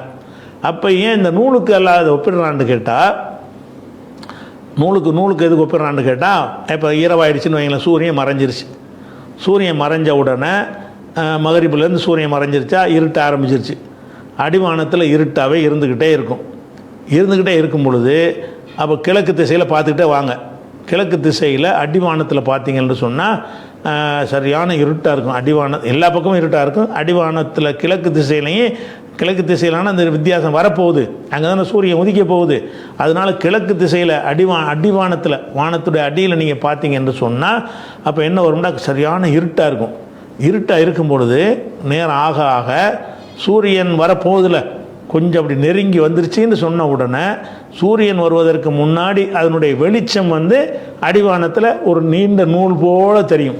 நூல் எதுக்கு சொல்கிறான்ல, அது வந்து இந்த மாதிரி நீளமாக கிடைமட்டமாக போடப்பட்ட நூல் இருக்கும்ல, அந்த நூல் மாதிரி அடிவானத்தில் வெள்ளையாக தெரியும். அப்போ நம்ம என்ன விளங்கிக்கிறோன்னு, வெள்ளையாக தெரியுமா, அதுக்கு மேலே உள்ளதெல்லாம் கருப்பாக தெரியும். வெள்ளை நூல் மாதிரி ரெண்டு நூல் இருக்கிற மாதிரி தெரியும். பார்த்தீங்கன்னா அடிவானத்தில் அந்த ஃபஜ்ருடைய நேரம் இருக்குல்ல, அந்த நேரத்தை நீங்கள் பார்த்தீங்கன்னு சொன்னால் எப்படி இருக்கும் அடிவானத்தில். இந்த காலத்தில் நம்ம பார்க்கணும், எல்லாம் நம்ம மாடியில் உயரமாக இருக்கிறோம், அடிவானத்தை பார்க்க முடியாத கட்டிடங்களாலெல்லாம் மறைத்து இருக்கிறது. வேணால் கடற்கரைக்கு போய் தான் பார்க்க முடியுமே தவிர மற்றபடி இடத்துல பார்க்குற மாதிரி இல்லாமல் நம்முடைய அந்த பூலோக அமைப்பை நம்ம மாற்றி வச்சுக்கிட்டோம். அந்த காலத்தில் இப்படி பார்த்தா அடிவானம் தெரியும், வணங்குதா, சின்ன சின்ன கட்டடங்களாக இருக்கும், எங்கே இருந்துக்கிட்டு அடிவானத்தை பார்க்கலாம். அப்போ அடிவானத்தை பார்க்கும் பொழுது கிழக்கு திசையில் அடிவானத்தை பார்த்தீங்கன்னா கும்மிருட்டாக இருந்துக்கிட்டே இருக்கும், நல்லா சாப்பிட்டுக்கிட்டே இரு, இன்னும் இருட்டாக இருக்கா சாப்பிட்டுட்டே இரு. எப்போ நீ சாப்பிடக்கூடாது, அடிவானத்தில் வெள்ளை கயிறு அப்படியே முறுக்கி போட்ட மாதிரி ஒரு கோடு மாதிரி வரும் எங்கே கீழே. எதனால் அந்த கோடு வருதுன்னு கேட்டால், சூரியன் உதிப்பதற்கு முன்னாடி அதனுடைய வெளிச்சம் முன்னாடி வந்துடும். கிட்ட வந்தோன்னே மேலும் வர வர வர வர கூடிக்கிட்டே வந்து சூரியன் உதிச்சிடும். அப்போ சூரியன் உதிக்க ஆரம்பிக்கிறதுக்கு முன்னாடி, சூரியன் வருவதற்கு முன்னாடி சூரியனிலிருந்து வரக்கூடிய அந்த பிரதிபலிப்பின் காரணமாக ஒரு வெண்மை வந்து நீளமாக தெரியும், கிடைமட்டமாக. இப்படி இல்லை, இப்படி இல்லாமல் இப்படி தெரியும், கிடைமட்டமாக என்ன செய்யும் தெரியும். அதை வந்து நீங்கள் இந்த காலத்தோட கிராமங்களில் போய் பார்த்தீங்கன்னு சொன்ன அடிவானத்தில் வெள்ளையாக ஒரு நூல் பிடிச்சி பெரிய முறுக்குன ஒரு கயிறு போட்ட மாதிரியும் அதுக்கு மேலே கருப்பு கயிறு இருக்கிற மாதிரி உங்களுக்கு தெரியும். அப்போ அந்த காலத்து மக்கள் என்ன செய்வாங்கன்னு கேட்டால் அதை பார்த்து தான் கடிகாரம், அவங்களுக்கு வேறு என்ன கடிகாரம் இருக்குது, ஆகாயத்தை பார்ப்பாங்க, வெள்ளை கயிறு வந்துருச்சு, வெள்ளை கயிறு தெரியுது, இனிமேல் சாப்பிடக்கூடாது, வெள்ளை கயிறு தெரிகிற வரைக்கும் தான் சாப்பிட சொல்கிறான். அல்ல வெள்ளை கயிறு இந்த கருப்பு கயிறு நமக்கு தெரியுதுன்னு சொன்ன கயிறுன்னு அல்லா சொல்லுவது எதை சொல்கிறான்னு கேட்டால் இரவையும் பகலையும் கயிறுங்கிறான். கயிறுங்கிற ஏன் சொல்கிறான்னு கேட்டால் பரவலாக வந்துருச்சுன்னு சொன்னால் கயிறுன்னு சொல்ல இயலாது. ஓரத்தில் ஒரு கயிறு மாத்திரம் வருது, அந்த வெளிச்சம் எப்படி வருதுன்னு கேட்டால் ஒரு கயிறை போட்டு முறுக்கி இங்கிட்டு ஒரு ஆள் அங்கிட்டு ஒரு ஆள் இழுத்தாருன்னு வைங்க, அப்போ அந்த வெள்ளை கயிறு கீழே தெரியுமில்ல அடிவானத்தில், அந்த அடிவானத்தை நீங்கள் பார்க்கும் பொழுது அந்த அடியில் பார்த்தீங்கன்னா உங்கள் கண்ணுக்கு தெரிகிற பார்வைக்கு அடிமானமாக இருக்கிற அந்த இடத்துல பார்த்தீங்கன்னு சொன்னால் அங்கே மாத்திரம் ஒரு கோடு போட்ட மாதிரி வெள்ளையாக வரும். அது கொஞ்சம் கொஞ்சமாக அதிகரிச்சுக்கிட்டே வரும். அது தேவையில்லை, லேசாக அந்த வெள்ளை தெரிஞ்சிருச்சுன்னு சொன்னால் நிப்பாட்டிடும். வெள்ளை கோடு வந்துருச்சுன்னு சொன்னால் என்ன செய்யணும், சாப்பாடை நிப்பாட்டிக்க. அதாவது ஃபஜ்ர் வரைக்கும் சாப்பிடுங்கிற சொல்வதற்கு எல்லாம் என்ன செய்கிறான்னு கேட்டால் இந்த கயிறுங்கிற உதாரணத்தை எல்லாம் சொல்லி காட்டுறான். ஏன்னு கேட்டால் கயிறுங்கிற உதாரணத்தை அல்ல எதுக்கு சொல்கிறான்னு கேட்டால் சாப்பிடுவதற்கு சட்டம் சொல்கிறதுக்கு தான் சொல்கிறான். அப்போ இதை வந்து அந்த காலத்து மக்கள் அந்த நேரத்தை அறிந்து கொள்வதற்கு இருந்த வழி என்னன்னு கேட்டால் வானத்தை பார்த்து தான் அறிஞ்சு கொள்வாங்க. சுபையும் அப்போ தான் அறிஞ்சு கொள்வாங்க. ஒவ்வொரு பக்தையும் என்ன செய்வாங்க, வானத்தையும் நிழலையும் வச்சு தான் என்ன செய்வாங்க, எல்லா பக்து தொழுகையும் கூட அறிந்து கொள்வார்கள். தொழுகை மாத்திரமில்லை, எல்லா நேரங்களையும் அதை வச்சு அறிந்து கொள்ளும். நிழலை வச்சு அந்த 4 மணி ஆச்சுன்னு கண்டுபிடிச்சிருவாங்க. அந்த மாதிரியான அப்படி ஒன்று நவீன கருவிகள் இல்லாட்டி நம்ம ஈஸியாக அதை கண்டுபிடிக்கக்கூடிய திறமை இயற்கை மனுஷனுக்கு வந்துடும். இந்த சாதனங்கள்லாம் வந்த பிறகு நம்ம பார்க்க முடியாது, தெரியாது. நம்ம நாலேஜ் அந்த மூளை வந்து அவ்வளோ பிரைட்டாக வேலை செய்யாது, ஈஸியாக்கி தந்துட்டான்ல. அதனால் சூரியன் மறைகிறத போய் வானத்தில் போய் பார்த்தோன்னா நம்ம கண்டுபிடிக்க மாட்டோம், இருந்த இடத்துல பார்த்துக்குருவோம். அப்படி இருக்கிறதுனால அல்லாஹ் என்ன செய்கிறான்னு கேட்டால் இந்த வசனத்தில் வந்து ஒரு உதாரணத்தின் மூலமாக, அதாவது அந்த சுபுகு வரைக்கும் நீ சாப்பிடலாம் என்பது அல்லாஹ் என்ன செய்கிறான்னு கேட்டால் அதை ஒரு கயிறு மாதிரி சொல்லி காட்டி அந்த கயிறுலேருந்து பிரிச்சறின வெள்ளை இது கருப்புன்னு தெரியணும் உனக்கு. அந்த வானத்தில் வெள்ளையாக ஒரு கயிறு முறுக்கின மாதிரியும் அந்த வெள்ளைக்கு மேலே உள்ளதெல்லாம் கருப்பாக இருக்கிற மாதிரியும் கீழே உள்ளது வெள்ளையாக இருக்கும், அதுக்கு மேலே உள்ளதுக்கெல்லாம் கருப்பாக இருக்கணும். கொஞ்சம் நேரம் சென்ற பிறகு தான் அந்த வெள்ளை கூடிக்கிட்டே வரும். வெள்ளை லேசாக ஆரம்பிக்கும் போது கீழே வெள்ளையாக இருக்குமா, அது ஒரு கோடு மாதிரி இருக்கும். அதுக்கு மேலே உள்ளதெல்லாம் கருப்பு கயிறை முறுக்கி வச்ச மாதிரி இருக்கும் பார்த்தீங்கன்னா. அந்த மாதிரி இருக்கிற வரைக்கும் நீங்கள் சாப்பிடுங்கள்னு சொல்லி ஒரு உதாரணத்தின் மூலமாக எல்லாம் என்ன செய்கிறான்னு கேட்டால் இதெல்லாம் ஒரு இலக்கியம் தான். இது வந்து சொல்வதை வந்து இலக்கியமாகவும் சொல்கிறான். நூல் மாதிரி எதுக்கு சொல்கிறான்னு கேட்டால் அது நூல் மாதிரி தென்படுற காரணத்தினால, நீள் வடிவத்தில் இருக்கிறதுனால அந்த ஒரு வார்த்தையை பயன்படுத்துகிறான். இதுவும் அல்லாஹ்வுடைய வசனத்தில் ஒரு இலக்கியமான ஒரு விஷயம். அதே மாதிரி வந்து 49வது அத்தியாயத்தில் 12வது வசனத்தில் ஒரு இலக்கிய ஒரு உதாரணத்தை அற்புதமான விஷயத்தை சொல்கிறான். என்ன சொல்கிறான்னு கேட்டால் ஒரு மனிதன் வந்து இன்னொரு மனிதனை பற்றி புறம் பேசுவதை பற்றி இந்த வசனம் பேசுகிறது. புறம் பேசுகிறாங்கல்ல, புறம் பேசுகிறத பற்றி என்ன மாதிரி சொல்லுதுன்னு கேட்டால் வலா எகத்த பாலுக்கும் பாலாம், உங்களில் ஒருவர் மற்றவரை புறம் பேச வேண்டாம். உங்களில் ஒருத்தர் என்ன செய்யக்கூடாது, இன்னொரு ஆளை வந்து நீங்கள் புறம் பேசுகிறாதீங்கன்னு சொன்னால் அதில் விளங்கி போயிடுச்சு. இருந்தாலும் அதனுடைய கொடூரத்தை விளக்குவதற்காக அல்லாஹ் என்ன செய்கிறான்னு கேட்டால் ஐயுஹிப்பு அஹதுக்கும், உங்களில் ஒருவர் விரும்புவாரா, உங்களில் யாராச்சும் விரும்புவாரா, ஏக்குல லஹம் அஹீஹி மைத்தன், தன் சகோதரனுடைய இறைச்சியை, செத்து கிடக்கும் நிலையில் உள்ள சகோதரனுடைய இறைச்சியை சாப்பிட விரும்புவாரா? உங்களுடைய சகோதரன் செத்து கிடக்கிறான், அவனுடைய இறைச்சி எடுத்து திங்க நீங்கள் விரும்புவீங்களா? விரும்ப மாட்டீங்க. கருகித்து மூஹு, அதை விரும்ப மாட்டீர்கள், வெறுப்பீர்கள். அது மாதிரி தான் புறம் பேசுறதுங்கிறான்ல. புறம் பேசுகிறதை வந்து எதனோட கம்பேர் பண்ணுறான், ஒரு சகோதரனுடைய மாமிசத்தை, செத்துப்போன சகோதரனுடைய மாமிசத்தை திங்கிறதுக்கு ஒப்பாக்குறான்ல. ஓமையின் மூலமாக அந்த அதனுடைய கொடூரத்தை விளங்க வைப்பதற்காக அல்ல என்ன செய்கிறான்னு கேட்டால் புறம் பேசாதீங்கப்பா, அது செத்தவனுடைய மாமிசத்தை திங்கிற மாதிரி உள்ளது அப்படின்ட்டு இதில் வருகிறது. அப்போ செத்தவனுடைய மாமிசத்தை திங்குதல்னு அந்த உதாரணத்தின் மூலமாக சொல்லும் பொழுது மனுஷனுக்கு என்ன செய்யணும்னா இயல்பாக அது அருவருப்பு வரும். சும்மா புறம் பேசாதானே வராது. செத்த பணத்தை திங்கிற மாதிரிறான்னு சொன்னோன்னு அந்த புறம் பேசுவதன் மீது மனிதனுக்கு ஒரு வெறுப்பு வரும். இந்த உதாரணங்கள் மூலமாக சொல்லும் பொழுது ஏன்னா நாய் மாதிரி குறைக்கிறேன்னு சொன்னால் அவனுக்கு அந்த நம்ம செயல் வந்து சரியான செயல் இல்லைன்னு விளங்கிடுவான். சும்மா குறைக்காதுன்னா அவனுக்கு படாது. அது மாதிரி வந்து அந்த ஒரு கேவலமான ஒரு விஷயத்தை செய்கிறான் என்பதை அவனுக்கு உணர்த்தும் வகையில் சில உதாரணங்களை சொன்னால் அது வந்து என்ன செய்யணும்னா அந்த செயலை ஆழமாக வெறுப்பான், கடுமையை வெறுப்பான், தவிர்த்து கொள்வான். இந்த அறிவுரை தவிர்த்து கொள்வது தான் அந்த அறிவுரை சொல்கிறோம். எதுக்கு அதை சொல்கிறோம்? நீ புறம் பேசாதங்கிறதுக்காக வேண்டி. அதில் வந்து இதில் 2-3 விஷயம் இருக்குது. என்னன்னு கேட்டால் சகோதரனுடைய செத்துப்போன சகோதரனுடைய மாமிசம்னு வருதுல்ல, அதையும் செத்துப்போனதுன்னு வருதுன்னு கேட்டிங்கன்னா நீங்கள் ஒரு மனுஷன்ட்ட குறை சொல்கிறீங்க, ஒரு மனுஷனுடைய குறையை அவனிடமே சொல்கிறீங்க, அல்லது ஒரு மனுஷன் மீது குறை சொல்கிறீங்க, அவன் அந்த சபையில் இருக்கிறான், இருக்கும்போது சொல்கிறீங்க. இது வந்து புறத்தில் வராதுல்ல. நீங்கள் வந்து ஒரு ஒருத்தன் அவன்கிட்ட போய் ஏன்டா அந்த மாதிரிலாம் நீங்கள் கெட்ட செயல் செய்கிற, எதுக்கு பீடி குடிக்கிற அப்படின்னு அவன்கிட்ட போய் சொல்கிறீங்க. அது புறம் கிடையாது. அவன் அதுக்கு ரிப்பிளை கொடுப்பான், அதை திருத்திக்கிடுவான், இல்லாட்டி உங்களுக்கு என்ன செய்வான், விளக்கம் சொல்லுவான், இதை மறுப்பு சொல்லுவான். அல்லது அவன் இருக்கிற சபையில் அவனும் காதில் கேட்குற மாதிரி இவர் பீடி குடிக்கிறாரு அப்படின்னு சொல்கிறீங்க ஒரு சபையில். இப்போ அவன் அவனுக்குள்ளே இருக்கிறான், அவன் இருந்தால் இது புறத்தில் வராது. ஆனால் அவர் கேட்குற காரணத்தினால அவன் உங்களுக்கு ரிப்ளை தருவான். ஒன்று நான் திருந்திக்கிறேங்க அப்படின்னு சொல்லுவான், இல்லை நான் வீட்டில் குடிக்க நீ பொய் சொல்கிற அப்படின்னு அவன் கவுண்டர் கொடுப்பதற்கு ஒரு இடத்துல அவன் இருக்கிறான். அது வந்து அது ஒன்றாச்சா. அந்த புறம்ங்கிறது இருக்குல்ல, அது எப்படின்னு கேட்டால் யாரை பற்றி பேசுகிறீங்களோ அவன் சபையில் இல்லை, ஏறக்குறைய மையத்து மாதிரி இருக்கான், செத்தவ மாதிரி இருக்கிறான். எதுக்கு அந்த செத்த பையத்தை எதுக்கு எல்லாம் காட்டுறான்னு கேட்டால் மற்ற குறைபாடு நீ சொல்கிறதெல்லாம் செத்தவனை குறை சொல்கிற மாதிரி வராது. இந்த புறம் பேசுகிறது இருக்குல்ல, அந்த புறம் பேசுகிறது என்ன, அவனை இல்லாமல் அவனை பற்றி பேசுகிறது. அவனை இல்லாமல் பேசுகிறான்னா இல்லைன்னா மூத்தா பண்ண மாதிரி. அவன் அந்த இடத்துல இல்லை, அவனை பற்றி நீ பேசுகிறேன்னு சொன்னால் நீ பேசுகிறது அவனுக்கு தெரியாது. மையத்துக்கு எப்படி தெரியாது அது மாதிரி தெரியாது. அவன் மையத்து எப்படி ரிப்ளை கொடுக்காது அது மாதிரி உனக்கு ரிப்ளையும் தரமாட்டான், என்னட்ட தெரியாத. அப்போ நீங்கள் புறம் பேசுவது வந்து ஆள் இல்லாமல் புறம் பேசும்போது என்பது அவன் ஏறக்குறைய மையத்து மாதிரி இருக்கிறான். ஒரு அப்துல் காதரை பற்றி புறம் பேசுகிறீங்க, அந்த பாட்டில் அவன் இல்லை, நீங்கள் வாட்டுக்கு என்கிட்ட வந்து அப்துல் காதரை பற்றி குறை சொல்கிறீங்க. அந்த அப்துல் காதரை அந்த இடத்துல இல்லாத காரணத்தினால அவன் ஒரு மையத்து மாதிரி தானே இருக்கிறான். நீங்கள் புறம் பேசணும் உனக்கு தெரியாது, தெரிஞ்சால் தான் அவன் ரிப்ளை கொடுப்பான், அவனுடைய கருத்து என்னன்னு வெளியே வராது. அப்படி இருக்கும் பொழுது இந்த புறம் பேசுறதில் எடுத்துக்கிட்டிங்கன்னா ஏறக்குறைய யாரை பற்றி பேசுகிறீங்களோ அவனுடைய கவனத்துக்கு போகாத வகையில் நீங்கள் சொன்னீங்கன்னு சொன்னால் புணத்தை திங்கிற மாதிரி தானே வருது. அவன் ஏன் அவனுக்கு நேராக சொன்னீங்கன்னா ரிப்ளை கொடுப்பான், அல்லது அவனுக்கு தெரிகிற மாதிரி நீ சொன்னீங்கன்னு சொன்னால் அப்போவும் ரிப்ளை கொடுப்பான், தடுப்பான், மறுப்பு சொல்லுவான், அவன் தரப்புடைய நியாயத்தையெல்லாம் சொல்லுவான். அது உசுரோடு உள்ளவனை குறை சொல்கிற மாதிரி உள்ளதை அமைந்து விடும். இந்த புறம் என்பதை மட்டும் எது மாதிரி வரும்னு கேட்டால் புணத்தை குறை சொல்கிற மாதிரி தான் வரும். புறம் இல்லாத குறை, நேருக்கு நேர சொல்லக்கூடிய குறைகள், குற்றச்சாட்டுகள், அல்லது அவனை வைத்து கொண்டு ஒரு சபையில் சொல்லக்கூடிய குற்றச்சாட்டுகள் எல்லாம் அவனுடைய நாலேஜுக்கு அது போகிற காரணத்தினால அது உயிரோடு உள்ளவனை குறை சொல்கிற மாதிரியான தன்மையில் அது வந்துடுறது. ஆனால் புறம் என்றாலே ஆள் இந்த இடத்து ஸ்பாட் இருக்க மாட்டான்ல.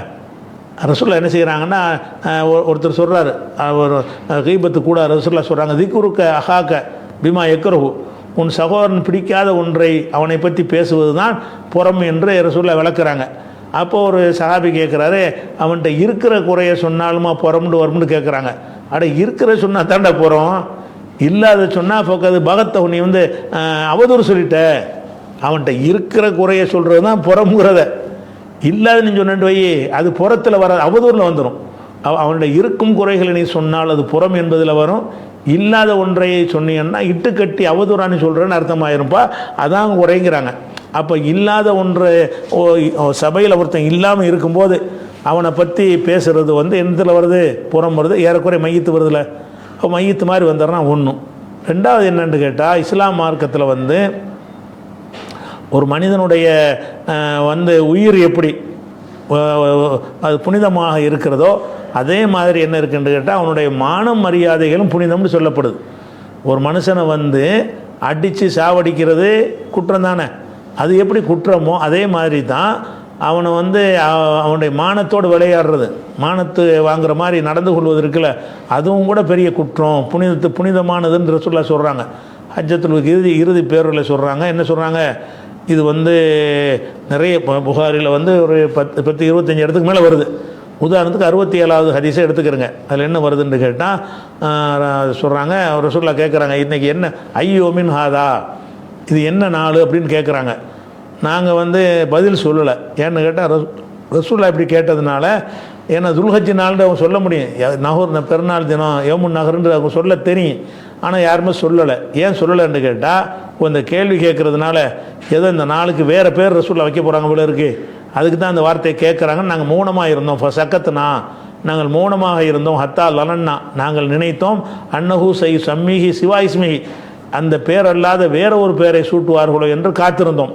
கால அவங்க சொன்னாங்க, என்ன சொன்னாங்கன்னு கேட்டால், கால அலைச யோமுன் நகரி, இது நகருடைய அறுப்பதற்குரிய நாள் இல்லையா அப்படின்னு கேட்குறாங்க. பெருநாளைக்கு தானே குர்பானி அறுக்கணும், இது அறுக்கிற ஒரு நாள் இல்லையான்னு கேட்குறாங்க.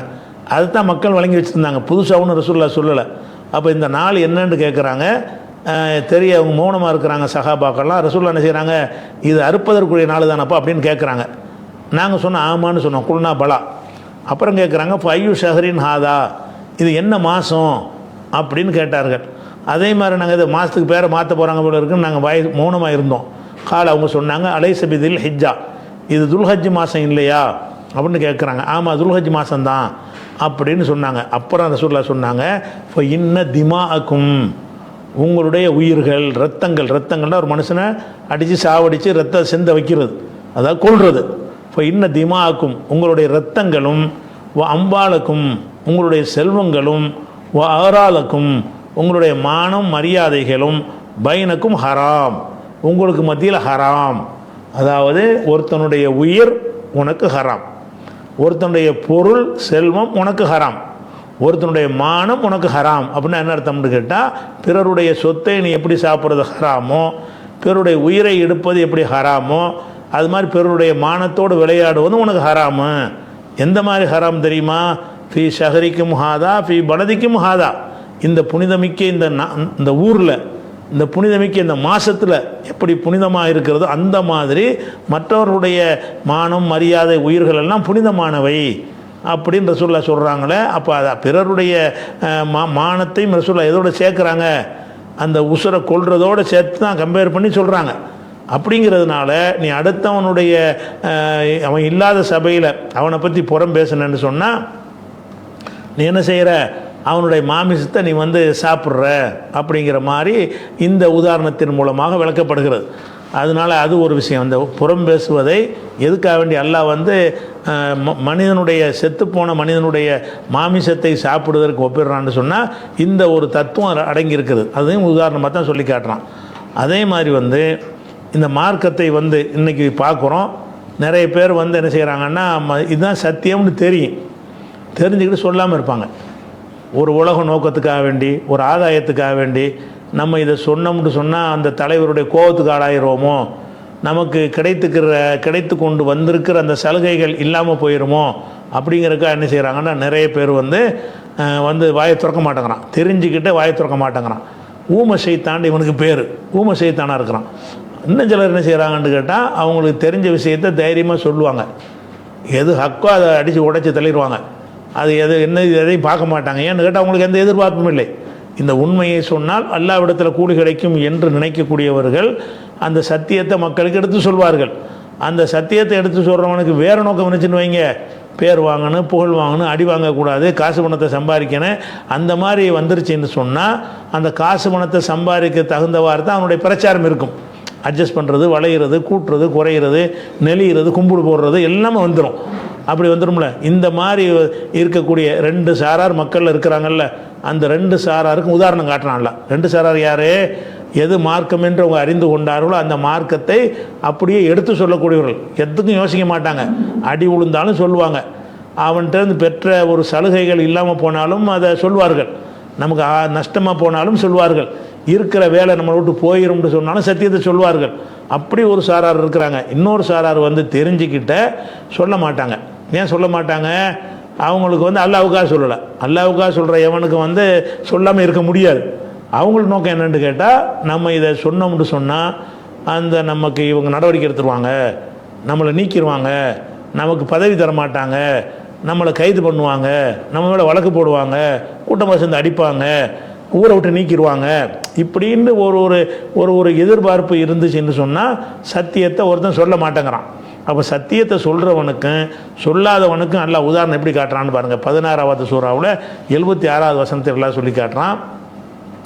லரபல்லாஹு மசலன், அல்லாஹ் உதாரணமாக எடுத்து காட்டுகிறான். ரஜுலைனி, 2 நபர்களை உதாரணமாக காட்டுறான். 2 நபரை நான் எடுத்து காட்ட போகிறேன் பாரு, நீ எந்த நபர் மாதிரி இருக்க போகிற. நான் ஒரு 2 நபர் இப்போ சொல்ல போகிறேன், இந்த 2 நபரில் நீ எது மாதிரி இருக்க போகிறாய் அப்படிங்கிறதுக்கு அல்லாஹ் என்ன செய்கிறான்னு கேட்டால், லரபல்லாஹு மசலன் ரஜுலைனி, அல்லாஹ் 2 மனிதர்களை உதாரணமாக எடுத்து காட்டுகிறான். அஹதுஹுமா அபுக்கமு, ஒரு ஆள் ஊமையாக இருக்கிறான், பிறவி ஊமையாக இருக்கிறான். லா யக்திரு அலா ஷையின், எதற்கும் அவன் சக்தி இல்லாதவனாக இருக்கிறான். ஓஹோ கல்லுன் அலா மௌலாஹு, அவனை வேலைக்கு வச்சுக்கிற முதலாளிக்கு பாரமாக இருக்கிறான். அவன் ஐனமா யு அஜ்ஜிஹு, எங்கே அவனை அனுப்பினாலும் லா ஏத்தி பி ஹைரின், நல்லது செய்யவே மாட்டான். இப்படி ஒரு மனுஷன் ஊமைண்டா என்ன, ஊமை பிறவி ஊமைண்டா விளங்கிக்கிறன்னு, பிறவி ஊமைண்டா செவிடாகவும் இருப்பான். நம்ம ஊமையாக இருக்கிற காரணமே அந்த செவிட்டுத்தன்மை தான். நம்ம பேசுகிறோம்னு சொன்னால் பிறக்கும் போதே காது செவிடாக இருந்துச்சுன்னு வைங்க, நம்மளால் பேச முடியாது. ஏன்னு கேட்டால் நம்ம பேசுவதை 4 பேர் சொல்கிற சொல்ல காதில் வாங்கி அது இதயத்தில் போய் அதை எடுத்து தான் வாய் நலம் பேசுகிறோம். அப்போ செவிடாக இருந்தான்னு சொன்னால் எந்த சொல்லும் அவன் காதில் வாங்கியிருக்க மாட்டான். அல்லாங்கிறதும் தெரியாது, அம்மாங்கிறதும் தெரியாது. அப்போ நம்ம வாய் அதை திங்கிறதுக்கு அசைக்கிற மாதிரி அவன் நினச்சிக்கிறான். அவன் அப்படிங்கிறதுனால அந்த அல்லாங்கிற சொல்ல அவன் காதில் கேட்கலன்னு சொன்னால் அவன் அல்லாங்கிற சொல்ல ரிப்பீட் பண்ண முடியாது. அம்மாங்கிற சொல்ல அவன் கேட்கலன்னு சொன்னால் அம்மாண்டு அவனால் திருப்பி சொல்ல முடியாது. அப்போ பிறவி ஊமையில் என்ன வந்துடும்னா செவுடன்னு சேர்ந்துடும். ஒன்று தான் அங்கே சொல்லப்படுது. ஆனால் பிறவி ஊமையாக இருந்தான்னு சொன்னால் அவன் பேச மாட்டான்னு மட்டும் விளங்கிக்கிறக்கூடாது, பேசவும் மாட்டான், கேட்கவும் மாட்டான். அதாவது இடையில ஊமையாகும்ல, ஒரு விபத்துனால நிறைய வார்த்தையெல்லாம் கேட்டு ட்ரைனிங்லாம் எடுத்து வேறு ஏதோ ஒரு காரணத்தினால ஊமையாக போயிட்டான்னு சொன்னால் அவனுக்கு காது விளங்கும். அவனுக்கு தான் பிறக்கும் போதே அவன் ஊமையாக ஏன் இருக்கிறான்னு கேட்டால் செவிடுனால தான் இருக்கிறான். செவிட்டுத்தன்மை தான் ஊமைக்கே காரணமாக இருக்குது. என்ன நம்ம பேசுவதற்கே அடிப்படையான காரணம் என்னென்னு கேட்டால், பிறர் சொல்கிறது, தாய் தந்தையர்கள் சொல்வதை பிறர் சொல்கிறத காதில் வாங்கி அது உள்ளத்தில் பதிய வைத்து கொண்டு அப்படியே அதை யோசிச்சுக்கிட்டே இருந்து சொல்லி சொல்லி பார்த்து அந்த வார்த்தைகளை நம்ம ப்ராக்டிஸ் பண்ணுறோம். ப்ராக்டிஸில் தான் மனிதன் பேசுகிறான்ல, அவனை பேசுகிறங்கிற ஒரு தன்மை அது ப்ராக்டிஸ் இருந்தால் தான் வரும். அதனால தான் உங்களுக்கு ப்ராக்டிஸ் பண்ண தமிழ் பேச முடியும், ஆங்கிலம் பேச முடியல. ஆங்கிலம் பேசுகிறவனுக்கு சிங்களம் பேச முடியாது, ஏன் ப்ராக்டிஸ் எடுக்கலை. ப்ராக்டிஸை கொண்டு தான் மொழிகள் மனுஷனுக்கு வரும். ப்ராக்டிஸ் பண்ணுவதற்கு என்ன வரணும், காதில் அந்த வார்த்தையை கேட்கணும். காது கேட்டால் தான் ப்ராக்டிஸ் பண்ண முடியும். அதே மாதிரி நம்மளும் சொல்லி பழக முடியும். அப்படிங்கிறதுனால ஒருத்தன் நல்லா உதாரணம் காட்டுறான். அவன் யார், செவிட்டு ஊமையாக இருக்கிறான். இவன்கிட்ட ஒரு முதலாளி என்ன செய்கிறான், ஏதாவது சொல்கிறான்னு காதும் வழங்காது. அவன் சொல்கிறத ஒன்று விட கொண்டு செஞ்சுட்டு வருவான். இப்படி சைகையில் எதை சொல்லுவீங்க, அவனுக்கு என்ன சொல்ல விளங்காது. அவனா ஒன்று நினச்சிக்கிட்டு அவனா ஒன்று செய்வான். ஏண்டா இவனை வச்சுக்கிட்டு மாரடிக்கிறோன்னு அவன் முதலாளிக்கு பாரமாக இருப்பான். இப்படி ஒருத்தனை வச்சுக்க. இன்னும் ஒருத்தன் என்னென்னு கேட்டால், ஹல் யஸ்தவி ஹுவ, இவனும் ஒமை அமர் பில் அதிலி, நீதியை ஏவக்கூடியவனும் சத்தியத்தை பிரச்சாரம் செய்யக்கூடியவனும், ஒவ்வொரு அலா சிராத்தின் முஸ்தகிம், நேரான வழியில் இருந்து கொண்டு சத்தியத்தை பிரச்சாரம் செய்கிறான், அவனும் இவனும் சமமாவார்களா? ஹல் யஸ்தவி, சமமாக அல்ல கேட்குறான். அட இப்படி ரூம் இருக்கிறான்ல, இந்த ஊமையை தனியாக வச்சுக்க. இன்னும் ஒருத்தன் இருக்கிறான், அவன் என்ன செய்கிறான்னு கேட்டால், அவன் நேரான பாதையில் இருக்கிறான், எடுத்து சொல்லிக்கிட்டே இருக்கிறான், எதை பற்றி அவன் கவலைப்பட மாட்டேங்கிறான். இப்படி ஒருத்தன் இருக்கிறான். இந்த 2 பேரும் சமமா? ஹல் யஸ்தவி, சமமாவார்களா? ஹுவ, இந்த ஊமையும், ஒமை அமர் பில் அதிலி, நீதியை நிலைநாட்டுகிறான ஏவுகிறான அவனும் சமமாவார்களா அப்படின்னு நல்லா என்ன செய்கிறான்னு கேட்டால் 1676 வசனத்தில் சொல்லி காட்டுறான். அப்போ நீங்கள் மார்க்கத்தை அறிந்து கொண்டு யார் சொல்லாமல் இருக்கிறானோ அவன் செவுட்டு ஊமை. அவன் எதுக்கு இவனுக்கு இந்த திறமை உனக்கு என்ன தேவை, என்னத்துக்கு ஊமையாக இருந்துட்டு போயிடலாமே? மார்க்கத்தை அறிஞ்சிருக்கிற, மார்க்கத்தை எதுக்காக அறிஞ்ச, மறுமையில் வெற்றி பெறுவது தான் அறிஞ்ச, தீமையிலிருந்து மக்களை தடுத்தால் நம்ம கூலி கிடைக்கும் அப்படின்னு தானே அறிஞ்ச. அதுக்குண்டு அறிந்த மார்க்கத்தை ஒரு உலகத்தினுடைய அற்ப ஆதாயத்தை கருதி கொண்டு சொல்ல மறுப்பாயானால் உனக்குள்ள உதாரணம் எது? செவிட்டு ஊமணி. நீ படித்தது ஒன்று தான், படிக்காமல் இருந்த ஒன்று தான், உனக்கு காது இருந்தாலும் ஒன்று தான், இல்லாட்டாலும் ஒன்று தான், உனக்கு வாய் பேசினாலும் ஒன்று தான், பேசாட்டாலும் ஒன்று தான். அந்த வகையில் நீ செவிட்டு ஊமையாக இருக்கிறேங்கிறான்லாம். அப்போ இந்த சத்தியத்தை எடுத்து சொல்கிற விஷயத்தை அதுக்குனால அதான் ஊமை செய்தான்ங்கிறோம், செவிட்டு ஊமையாக இருக்கிறான். அப்போ யார் சத்தியத்தை எடுத்து சொல்கிறானோ அவனுக்கு தான் காது உள்ளவன் வாய் உள்ளவன் அர்த்தம். எவன் சத்தியத்தை எடுத்து சொல்ல மறுக்கிறானோ, தயங்குகிறானோ, மறைக்கிறானோ, மாத்துறானோ அவன்லாம் யாருன்னு கேட்டால் அந்த செவிட்டு ஊமைக்கு சமமானவன் ரெண்டு பேரும் சமமாவார்களா அப்படின்னு சொல்லி அப்படி ஒரு விஷயத்தை அல்லாஹ் சொல்லி காட்டுறான். இதுவும் ஒரு உதாரணம் தான். இந்த உதாரணத்தின் மூலமாக நம்ம சத்தியத்தை எடுத்து சொல்லி கொண்டே இருக்கணும். எடுத்து சொல்லாமல் இருந்தோம்னு சொன்னால் நம்ம செவுடனாக ஊமையாக இருந்துட்டு போயிடலாம். செவுடனாக ஊமையாக இருந்தால் ஒரு உங்களுக்கு சொல்ல முடியாதுல்ல, சொல்வதற்கு வாயும் இருக்காது, அந்த விஷயங்களை அறிந்து கொள்வதற்கு காதும் இருக்காது. அப்படி இருந்து தொலைஞ்சிட்டு போயிடலாமடா. உலகம் படிச்சு என்னத்துக்கு படிச்ச நீ? உனக்கு காது இல்லாமல் இருந்திருக்கலாம், வாய் இல்லாமல் இருந்தால் கூட பெட்டராக இருக்குமே. வாயும் காதும் இல்லாதவனால எந்த ஒரு நன்மையாவது மக்களுக்கு கிடைக்குமா? மார்க் ரீதி அதை அவன் சொல்ல முடியுமா? அது மாதிரி தான் நீ இருக்கிற அப்படின்னு அது ஒரு உதாரணத்தை காட்டுறான். அதே மாதிரி என்ன செய்கிறான்னு கேட்டால், இந்த மக்களுக்கு விளங்க வைப்பதற்காக வேண்டி இந்த ஷிர்க் அல்லாஹ்வை தவிர மற்றவங்கள்ட்ட உதவி தேடுறாங்கல்ல, அதை விளக்குறதுக்காக வேண்டி இன்னொரு அதை பற்றி நிறைய விளக்கிட்டோம். அந்த உதாரணத்தில் அல்லாஹ் என்ன செய்கிறான்னு கேட்டால், லரபல்லாஹு மசலன் அபுதன் மம்லூக்கன், ஒரு அடிமையை அல்லாஹ் வந்து உங்களுக்கு உதாரணம் காட்டுகிறான். ஒருத்தன் அடிமையாக இருக்கிறான். அடிமைக்கு லா யக்திரு அலா ஷையின், எதுக்கும் சுயமாக அவனுக்கு அதிகாரம் கிடையாது, சக்தி வர மாட்டான். எனக்கு ஒருத்தன் அடிமையாக இருந்தால் அவனுக்கு நான் சொல்கிற வேலையை செய்வானே தவிர அவனுக்குண்டு ஒரு பொருளை சம்பாதிப்பதோ எடுத்து தர்மம் செய்வதோ தன் பேரில் சொத்துக்களை வைத்துக்கொள்வதோ அவனுக்கு முடியாது. லா யக்திரு அலா ஷையின், ஒருத்தன் வந்து அடிமையாக இருக்கிறான், அவன்கிட்ட எந்த ஒரு பொருளுக்கும் உரிமையாளனே கிடையாது. இவன் ஒருத்தன் உதாரணம். இன்னொருத்தன் ஒமன் ரசகனாகும் என்ன ரிஸ்கன் ஹசனா, ஒருத்தனுக்கு நம்ம தாராளமாக செல்வத்தை வழங்கியிருந்தோம், அடிமை இல்லாத ஒருத்தன், அவன் நிறைய வழங்கியிருக்கிறோம். ஃபோஹோ இன்ஃபுக்கு மின்ஹு சிர்னம ஜஹரா, பகிரங்கமாக வெளிப்படையாக வந்து அவன் தர்மம் செஞ்சுக்கிட்டே இருக்கிறான். ரெண்டு பேர் எடுத்துக்க, ரெண்டு மனிதர்களில் ரெண்டு பேர் எடுத்துக்க. ஒருத்தன் அடிமையாக இருக்கிறான். அடிமைன்னா என்ன அர்த்தம்? அவன் பேரில் சொத்து வச்சுக்கிற மாட்டான். அவனுக்கு முதல்ல சொன்ன வேலையை செய்வான், போட்ட சாப்பாட்டை சாப்பிடுவான். அதுக்கு மேலே அவன் செய்கிற எந்த சம்பாத்தியம் பண்ணால் கூட அது முதலாளிக்கு தான் போய் சேரும்.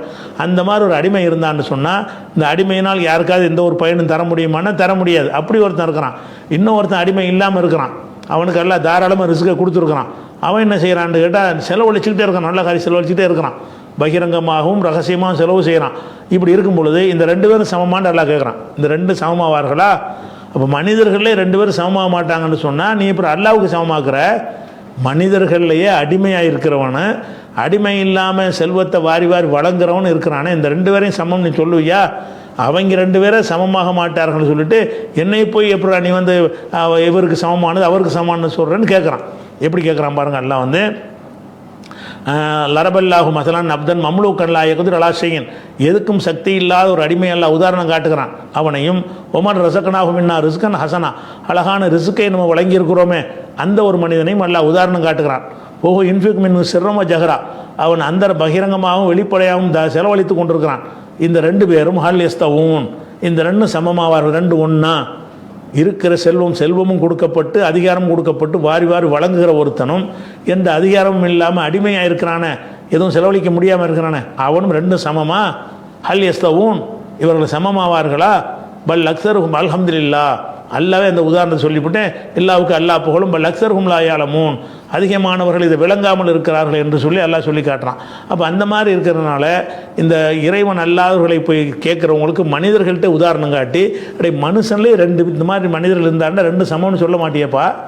மனிதர்களே ஒருத்தன் வந்து அடிமையாக இருக்கான், ஒருத்தன் அள்ளி கொடுக்குற பணக்காரனாக இருக்கிறான்னு சொன்னால் அவங்க ரெண்டு பேரும் ஈக்குவல்னு சொல்லுவியா? அதை சொல்ல மாட்டேன். அப்புறம் என்னையா எனக்கு ஏன் ஈக்குவல்னு சொல்கிற அப்படின்னு இந்த ஷிர்க்கை ஒழிக்கிறதுக்காக வேண்டி எல்லாம் என்ன செய்கிறான்னா தெளிவான வசனங்களே எல்லாம் சொல்கிறான். இது ஒரு விஷயத்தை விளைவிக்கணும். இன்னும் சில விஷயங்கள் இருக்குது, இன்ஷா அல்லாஹ் நாளைக்கு அதை பார்க்கலாம்.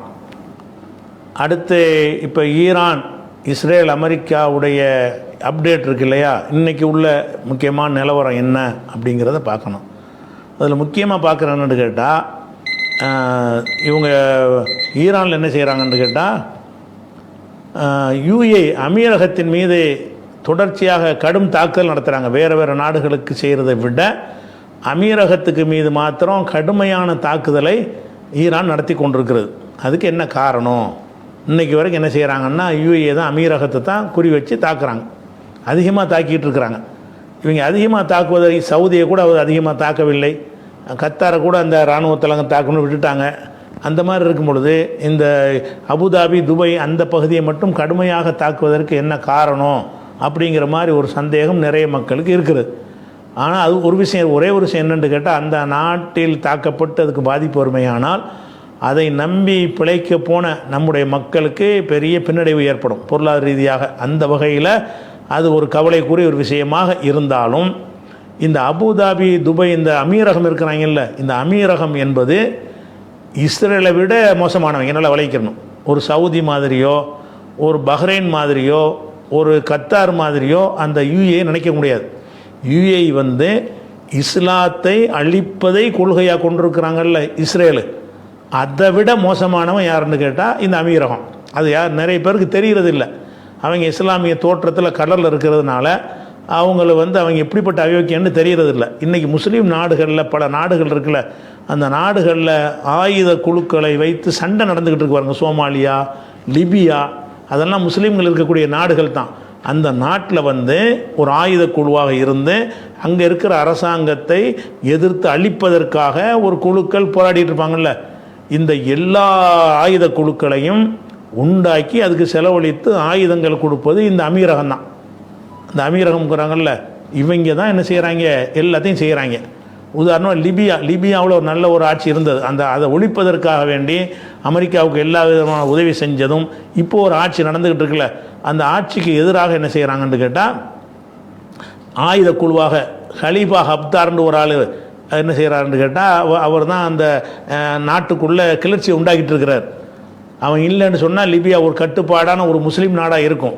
அதை அழிக்கிறதுக்காக வேண்டி அவனுக்கு தேவையான ஆயுதங்களையும் பணத்தையும் கொடுத்து இந்த சண்டை போட வச்சு முஸ்லீம்களை கொல்ல வைக்கிறதுக்கு யாருன்னு கேட்டால் அமீரகம் தான் செய்கிறது. இது வந்து ஐநாவுடைய சபையில் இது பேசப்பட்டு உறுதி செய்யப்பட்ட ஒரு விஷயம். இவன் வந்து பெட்ரோல் வச்சு சம்பாரிச்சிட்டு போக வேண்டியதானே. இவன் நோக்கம் என்னன்னு கேட்டால், எங்கேயாவது ஒரு இஸ்லாமிய நாடுன்னு ஒன்று இருந்துச்சுன்னு சொன்னால் அந்த தாக்கம் நம்ம நாட்டுக்குள்ளே வந்து நம்மளை விரட்டிடுவாங்க என்பதற்காக வேண்டி இஸ்லாத்தின் பெயரால் உள்ள எல்லாத்தையும் அழிக்கணும் என்றதை அடிப்படை கொள்கையாக வச்சு, இஸ்ரேலை விட மோசமாக அடிப்படையாக கொள்கை வச்சு அவன் ஆயுதங்கள்லாம் அமெரிக்காவில் நிறைய வாங்குவான். எல்லாம் எதுக்கு வாங்குவான்னு கேட்டால் இந்த ஆயுத குழுக்கள் கொடுப்பதற்கு தான். லிபியாவில் வந்து லிபியாவுடைய அரசாங்கத்துக்கு எதிராக போராடக்கூடிய ஒரு குழுவை உண்டாக்கி அந்த குழுக்கு தேவையான எல்லா ஆயுதங்களையும் பணத்தையும் அள்ளி கொடுக்கறது என்னன்னு கேட்டால் இன்னும் சொல்ல போனால் ஐநாவிலேருந்து இதுக்கு தடை விதிச்சிருக்கிறாங்க. தடை விதிச்சாரு இந்த ஹப்தார் என்பவருடைய படைக்கு வந்து ட்ரோன்கள், போர் விமானங்கள், ஆயுதங்களை எல்லாம் அமீரகம் தான் வழங்குது என்று ஐநாவுடைய நிபுணர் குழுவில் அறிக்கையை வெளியிட்டிருக்கிறாங்க. இந்த குழு செயல்படுவது எதை வச்சு செயல்படுதுன்னு கேட்டால் அமீரகன்னு கேட்டால் தாறுமாறாக பணம்.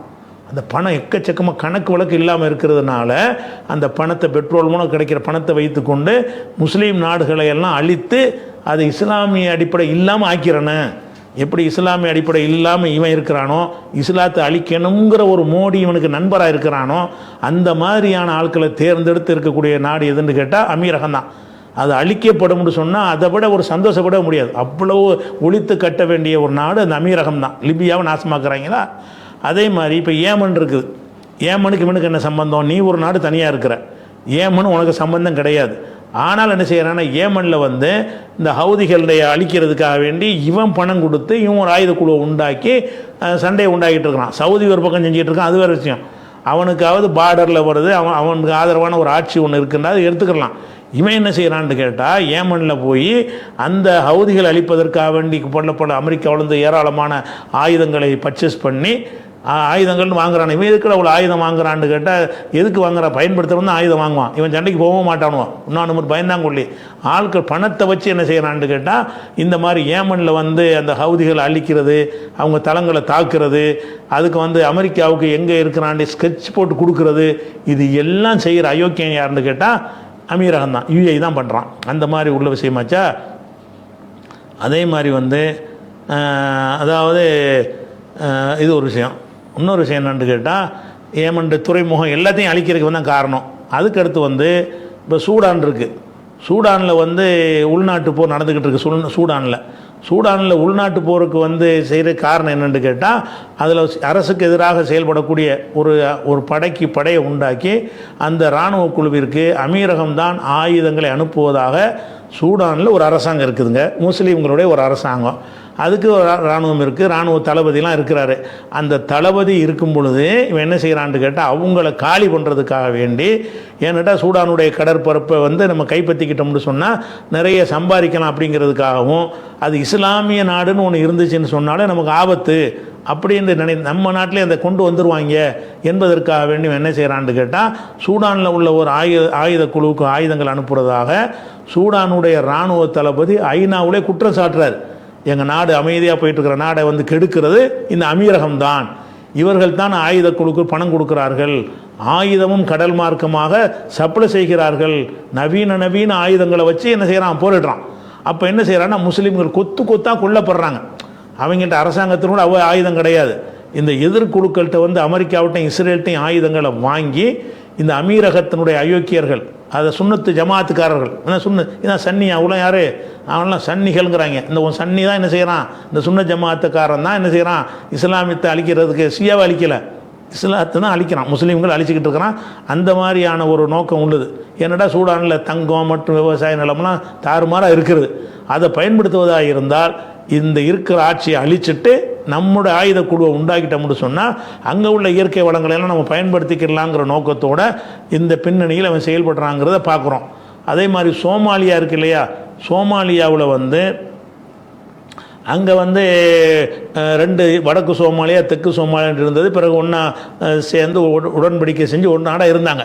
இதில் என்ன செய்கிறான்னா தெற்கு சோமாலியாவை தூண்டி விட்டு, இஸ்ரேலுக்காரன் தூண்டி விட்டு, அவங்களாம் கிறிஸ்தவர்கள் அதிகமாக இருக்கிற மெஜாரிட்டியாக இருக்க பகுதி, அந்த பகுதியை தனி நாடு ஆக்கணும்னு தூண்டி விட்டுட்டு அந்த பகுதிக்கு தேவையான ஆயுதங்களை எல்லாம் கொடுக்கறது யார், இவன் யார், அமீரகம் கொடுக்குறான். அந்த சோமாலிலாந்துன்னு அந்த பிரிஞ்சு தனி நாடு அறிவிக்கிறாங்க.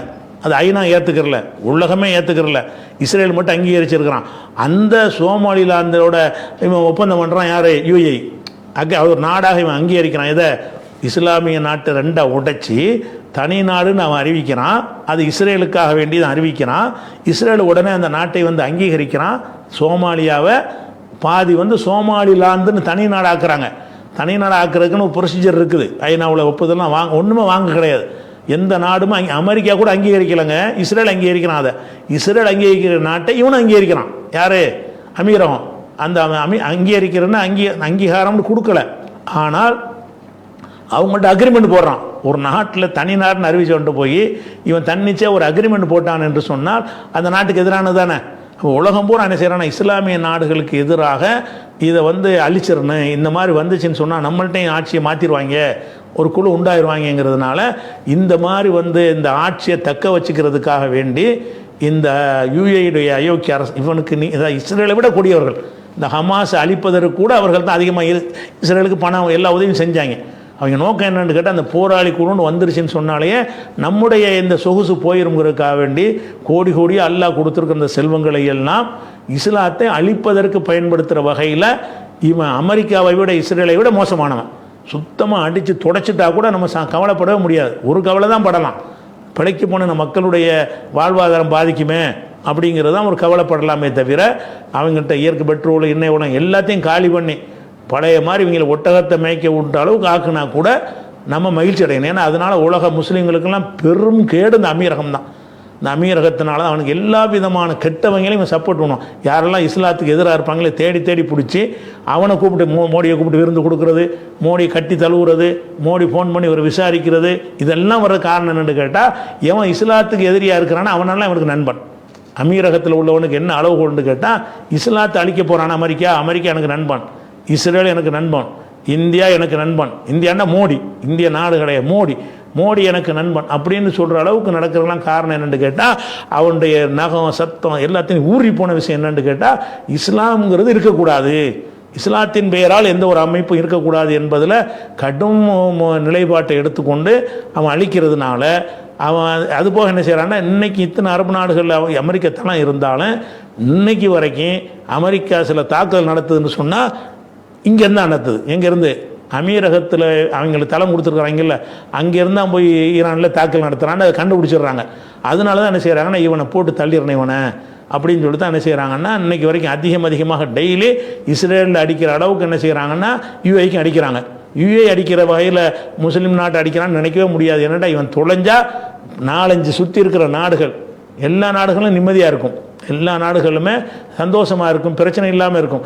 எல்லாம் முஸ்லீம் நாட்டில் அடிச்சுக்கிறான் சாவுறான்னு சொல்கிறீங்க, உலகம்லாம் பேசுதில்ல, அவனும் அடிச்சுட்டு சாவலை. இந்த அயோக்கிய நாய்கள் தான் பணத்தை கொடுத்து ஆயுதத்தை கொடுத்து அடிச்சுக்கு சாவுங்கடான்னு சொல்லி எல்லா வசதியும் செஞ்சு கொடுத்து அரசாங்கத்துக்கு எதிரான ஒரு புரட்சி நடந்துக்கிட்டே இருக்கணும் அப்படின்னு சொல்கிறதெல்லாம் யார் இவன் தான் செய்கிறான். இவன் மட்டும் இல்லைன்னு சொன்னால் சோமாலியாவில் பஞ்சாயத்து இல்லை, லிபியாவில் பஞ்சாயத்து இல்லை, ஏமனில் பஞ்சாயத்து இல்லை, அதே மாதிரி எத்தியோப்பியாவிலையும் அதே மாதிரி வேலை தான் செய்கிறான். இந்த மாதிரிலாம் இருக்கிறது. அதனால் இது இது விஷயம், அதனால தான் தாக்குறாங்கிறத நம்ம விளங்கிக்கிறணும். அடுத்து என்னென்னு கேட்டால், இன்னொரு அப்டேட் என்னென்னு கேட்டால், இப்போ இன்றைக்கி ஒரு முக்கியமான ஒரு அப்டேட் நடந்திருக்கு. என்னென்னு கேட்டால், கத்தார் இருக்காங்கள்ல, கத்தாரை பொறுத்த வரைக்கும் அவர்கள் நாட்டிலையும் தளம் வச்சுருக்கிறாங்க, அமெரிக்காவுடைய தளம் வச்சுருக்கிறாங்க. ஆனால் அங்கேருந்து தாக்குறத அனுமதிக்க மாட்டேன்ட்டார் அவர், அங்கேருந்து தாக்கக்கூடாதுன்னு சொல்லிட்டு. அதே நேரத்தில் கத்தார் என்ன செய்கிறாங்கன்னு கேட்டால், கத்தார் மட்டும் ஒரு டிஃப்ரெண்ட்டான நாடு. அவர்கள் வந்து அமெரிக்காவுக்கு ஆதரவு கொடுத்தாலும் அமெரிக்காவுக்கு எதிராக இருக்கக்கூடிய ஹமாஸுக்கு அடைக்கலம் அவங்க தான் கொடுக்குறாங்க. நல்லா வழங்கணும். ஹமாஸுக்கு அவங்க அலுவலகம் எங்கே இருக்குது? கத்தாரில் தான் இருக்குது. அதில் வந்து அதுபோக நான் இந்த அல் ஜசீரான்னு டிவியில் இருந்து எல்லாத்தையும் சொல்கிறாங்களே தெளிவான முறையில், அதுக்கு முழு சுதந்திரம் கொடுத்து அதை இயங்க வைக்கிறது கத்தார் தான். அப்போ கத்தாரை பொறுத்த வரைக்கும் நீ வேணா இடம் வச்சுக்க, நான் விரும்புகிறதுக்கு நான் கொடுப்பேன் அப்படின்னு சொல்லி ஹமாஸுக்கு இந்த இப்போ நெருக்கடியான நேரத்தில் பணங்கள் நிறைய கொடுப்பதாக இருந்தாலும் சரி, அந்த போரை நிறுத்தறதுக்கு சமாதானம் பண்ணணுங்கிறதுக்காக இருந்தாலும் சரி, ஆப்கான் விஷயத்தில் தலையிட்டு சமரசம் பண்ணதாக இருந்தாலும் சரி, அவங்க எல்லார் பக்கமுமாவது இருப்பாங்க. இவன் மாதிரி அமெரிக்காவுக்கு அடிமையாக இருக்காமல், அமெரிக்கா ஒரு பாதுகாப்புக்காக ஒரு தளத்தை வைத்து கொண்டாலும் அமெரிக்காவுக்கு வைக்கிற மாதிரி என்ன செய்வாங்க, எல்லாத்தையும் கொடுக்கக்கூடிய ஒரு நாடாக இருக்கிறதுனால இப்போ ட்ரம்ப் என்ன செய்கிறாருன்னா ஆடி போயிட்டார். ஒன்றும் செய்ய முடியலை, அடி பின்னி பொழந்துக்கிட்டு இருக்கிறாங்க. எதிர்த்து இந்த தாக்கம் அந்த தாக்கம் பிரம்மாண்டமான தாக்கல் நடத்த போகிறோன்னு அறிவித்து இன்றைக்கி வந்து 4வது நாள் ஒரு தாக்கலும் நடக்க காணாம். இல்லை சரக்கு இல்லை, தாக்குறதுக்கு ஒன்றுமே இல்லை. அதனால் என்ன செய்கிறாரு, அதுவும் யூரோப்பிய நாடுகள் எல்லாருமே கைவிரிச்சிட்டாங்க. இந்த போருக்கு எங்களுக்கு சம்மந்தம் கிடையாது, ஹுர்முஸுக்கு நாங்கள் வரமாட்டோம். அப்படி ஃப்ரான்ஸு கூட போகிறா சொன்னால் அவனும் மறுத்துட்டான். இப்போ அப்போ என்ன அமெரிக்காவோட நாங்கள் வரமாட்டோம், நீனா ஆரம்பித்த ஒரு போர் இது மசோரா பண்ணி ஆலோசனை பண்ணி எடுத்த ஒரு முடிவு அல்லன்னு சொல்லி அவனு மறுத்துட்டானா. இந்த மாதிரி நிலையில் இருக்கும்போது எப்படி நிறுத்துறது, எப்படியாவது செய்யணுமேங்கிறதுக்கு ஒவ்வொரு சீனாவை போய் பார்த்தா என்னென்னமோ பார்த்தான், ஒருத்தருக்கு புட்டின்ட்ட பேசின ஒன்றும் ஆகலை. இப்போ என்ன செய்கிறான்னு கேட்டால் கத்தாரை அணுகியிருக்கான். ஏன்னா கத்தார் வந்து எல்லாரோடையும் தொடர்பாக இருப்பாங்க, எல்லா சமாதானத்துக்கு அவங்கள தான் யூஸ் பண்ணுவான். இப்போ கத்தாருடைய அதிபர் வந்து இன்றைக்கி ஈரானுக்கு போகிறார். ஈரானுடைய அதிபரை போய் சந்திக்கிறார். ஏன் போகிறார்? அவர் போக தேவை என்ன? அனுப்பி விட்றாரு ட்ரம்ப், நீ எப்படியா பேசி ஏதாவது ஒரு சமாதானம் பண்ணிட்டு வா, நிப்பாட்ட சொல்லு அப்படின்னு சொல்லிட்டு அதுக்கு தான் போகிறாங்க. என்ன பேசுகிறாங்க நாளைக்கு வந்துடும். அப்போ கத்தாருடைய அதிபர் வந்து அங்கே ஈரானுக்கு போகிறது வந்து இந்த அமெரிக்காவுடைய தூது செய்தியை கொண்டு தான் போகிறார். அதில் அது வெளிப்படையாக சொல்லப்படலை, வேறு எந்த காரணமும் இருக்காது. அமெரிக்கா வந்து நேரடியாக கெஞ்சினா கேவலமாக போயிடும்ல, நாங்கள் தான் ஓங்கியிருக்கிறோம், நாங்கள் தான் கை மிகைத்திருக்கிறோன்னு வெளியில் சொல்லிக்கொள்ள வேண்டியது. அதுக்கப்புறம் போய் சரணாகதி அடைய வேண்டியது. சரணாகதி அடியலை என்று சொன்னால் இன்னும் பெரிய அழிவை சந்திப்பார்கள் அமெரிக்கான்னு வழங்கி கொண்டு இப்போ அனுப்பியிருக்கிறார்கள். தோல்வின்னா தோல்வி, அதில் பாதாளத்தில் போய் கொண்டிருக்கிறது அமெரிக்கா. அது எப்படியா தடுத்து நிறுத்துறதுக்காக தான் போயிருக்கிறாங்க. போனால் பழைய மாதிரி பேச்சுவார்த்தையில் வரமாட்டாங்க, அவங்க கண்டிஷனை தான் அவங்க சொல்ல போகிறாங்க. அப்படியே முதல்ல நீ பேசும்போது ஓங்கி இருந்ததாக நாங்கள்லாம் நினச்சிக்கிட்டு இருக்கும்போது உள்ளது, இப்போ நீ ஒன்றும் இல்லைன்னு ஆக்கிவிட்டோம், இப்போ எங்கள் கண்டிஷனுக்கு நீ வான்னு தான் பேசுவாங்க. பேச்சுவார்த்தைக்கு போனாலும் எங்கள் கண்டிஷனை பூரா நீ ஏற்றுக்க, எல்லாத்தையும் இழப்பீடு கொடு, உன் தளங்களையெல்லாம் தூக்கிட்டு போகணும், அவங்க தான் நிபந்தனை வைப்பாங்களே தவிர அமெரிக்கா வைக்க முடியாது. இருந்தாலும் ஒரு பேச போயிருக்கிறார். இந்த பேச போனது என்ன விளங்குதுன்னு கேட்டால் சரியான ஒரு பின்னடைவில் இருக்கிறாங்க அமெரிக்கா என்பது விளங்குறது. மீதி விஷயம் நாளைக்கு பார்க்கலாம்.